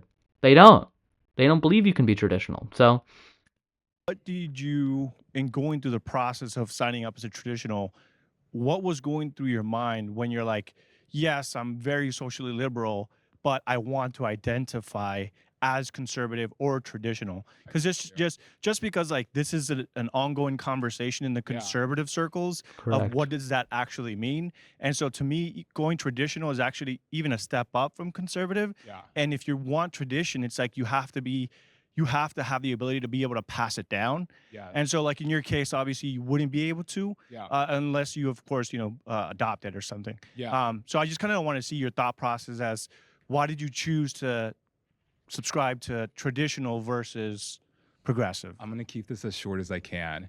Yes, that's a really good question. The reason why I prescribe more to traditional is because, like you said, things have been passed down, whether it's from society or your family norms. Being a gay man, I really believe in monogamy. I believe in finding I your think he meant person and monogamy, like probably. building a relationship that's loving around that. And unfortunately, that hasn't been my experience with a lot of gay men. A lot of gay men believe in polyamory. When we look at the numbers from Gallup, according to 2021, 711,000 people got married that year. 98% of it was. Why isn't this fact checked? You know what I mean? I feel like some of their fact checking is just fucking weird. You know what I mean? Like they'll fact check some claims, but then he's giving literal actual data. Just put it up on the screen if it's true. Very interesting. I mean, if it's not true, I think that's important to note as well. But their fact checking is just really strange. It is. It's like I don't know. It's the choice. Heterosexual relationships. About 1.2% of it was male to male relationships. So the idea of finding your person and wanting love and true romance has been hard to find, that I believe, because I'm still hopeless out there. In 2015, it became actually legal for all 50 states to get married as a gay man. That's very, very recent. And then in 2020, it became legal for you to actually be out in the office and not get fired for it. So when I look at the ideas that my mom and dad instilled within me, wanting to find my spouse. Who were the ones fighting for that? You think any people on that side were fighting for that? You think any of those people were the ones who were championing same-sex marriage or workplace protections for gay people? No. No, they weren't. Like, Michael, I'm sorry, dude, but like, what are you doing? You know, like, you can believe in monogamy and be progressive. There are plenty of people, myself included, who primarily engage in monogamous relationships for the most part, with individuals. You don't. In order to be progressive, you don't have to be like poly. You know what I mean? Like progressive doesn't mean poly. You can be progressive and believe in just a monogamous relationship, and there's nothing contradictory about that. So like, I don't know, man. I mean, now granted, I talked to him a little bit, and he seems to be more conservative, more Republican, voted for Trump. So like, I get that, but I don't know. Like, at least his defense here of like, no, I just like I don't like sleeping around. It's like you can be progressive and not like sleeping around. That's an okay thing. Like that's not. No one's. We're not going to make you join our orgy if you come join the progressive side. Like, I don't know. It's just silly. It's very traditional. A lot of gay men, unfortunately, I say unfortunately because I think it's hurt our numbers, and it's why there's so much confusion when it comes to the apps and why people are frustrated because everyone, there's so many people sleeping around with each other, and it's just not a traditional view. It is really good to see how other men from all walks of life, different viewpoints, like talk to each other. I came into this as a traditional because growing up in a very conservative neighborhood, I was always just kind of, I identified with those ideals, and I still identify with those ideals. But in 2025, as I'm growing into my own, I see that to be defined as a traditional man kind of presupposes to be defined as a traditional Christian man, and that's not something I am, and I'm not going to be something fake just to fit in. So I think I want to start identifying as a moderate to basically create a space for people who have these traditional values in romance, in politics, but don't necessarily get their guidance from one specific book of scripture. Good luck, man. That's all I'm going to say. It's inherently a purity test. You know what I mean? It's always, you have to adhere to every single aspect of this, and if you don't, you're not one of us. We have that problem on the left, too. I want to be very, very clear. This is not just a problem of being on the traditional right. If you don't support Donald Trump or Christian, have all of those beliefs, favor of Second Amendment, just list off the conservative positions. We also have the problem on the left. I talked about that a little bit with coalition building. It's an issue on the left where basically that, you and I can agree on 90% of things, but we'll spend all of our time screaming about the 10% that we disagree instead of focusing on the 90% and trying to build a coalition and move forward. So I think that's a problem. I think it's a problem on both sides, and it's hurting us more in terms of coalition building, and is one of the reasons, and it's not the biggest reason why we lost the last election. So yeah. I came in as progressive, but I changed because there's a lot of inherent values that a lot of people on the conservative end have. The values of just simply kind of sticking to your guns, even if you're not sure, I guess leading your household. Sticking to your guns even if you're not sure. So holding opinions in the face of other evidence, of more information, like, what the fuck are you talking about, Mike? Like, I don't even know, man. Like, he was one of the most confusing people there, especially with the whole Elon shit, where he went on a ramble about stuff that just made zero sense for like 5 minutes. And now he's just saying this, like, I really just value holding my opinions, even if, I'm presented with something that suggests they might be wrong. I don't like to, change my positions. I mean, very religious of you, Mike. So, maybe that's why. But, yeah, it's ridiculous. Whether or not you're sure of yourself or the environment, I'm going to need those as well when I have children and a family. Thank you guys for watching this episode. Let us know if you're a moderate, progressive, conservative in the comments. Remember, these are all human beings. When you leave a comment, if you leave a hate comment, you are part of the problem. You are not doing any good. True that. Welcome you guys into the center to shake hands and mingle for a bit. This was fun. This was great.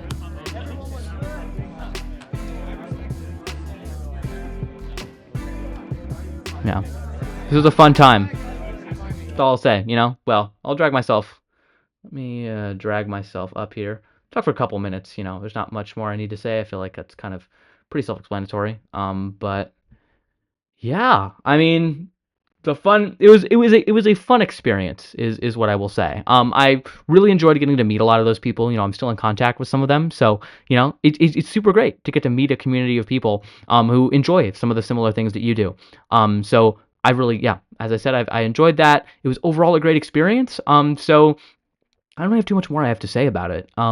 I guess I'll just kind of leave it here and say, if you have any more questions, if you want to know more about my experience, a couple things that are might be happening in the future is one, I think I'm going to do some sort of live stream with Ryan, who I had the misogyny misandry debate with, and just to talk more about our ideas and issues. Maybe at a slightly lower temperature. Just trying to flesh out ideas with more time. Part of it too is when you only have so much time, you got to get all your points in. You got to really stick it there. But hopefully this will be a more free flowing, open conversation. But I really enjoyed the opportunity to do that. My goal is to potentially go back if things go right for some other episodes. So definitely stay tuned for that. Of course, leave your thoughts in the comments below. If you have any questions for me, be sure to follow me everywhere. As I'm looking to keep making content.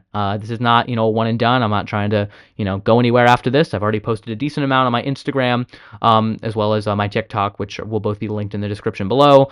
And yeah, that's kind of all I've got. If you watch this whole thing, if you watch both parts, thank you so much. It's been an interesting ride and an interesting experience. But I don't have much more else right now. So I guess all I'll say is, of course, thanks for watching, and stay tuned for more content coming soon. Take care.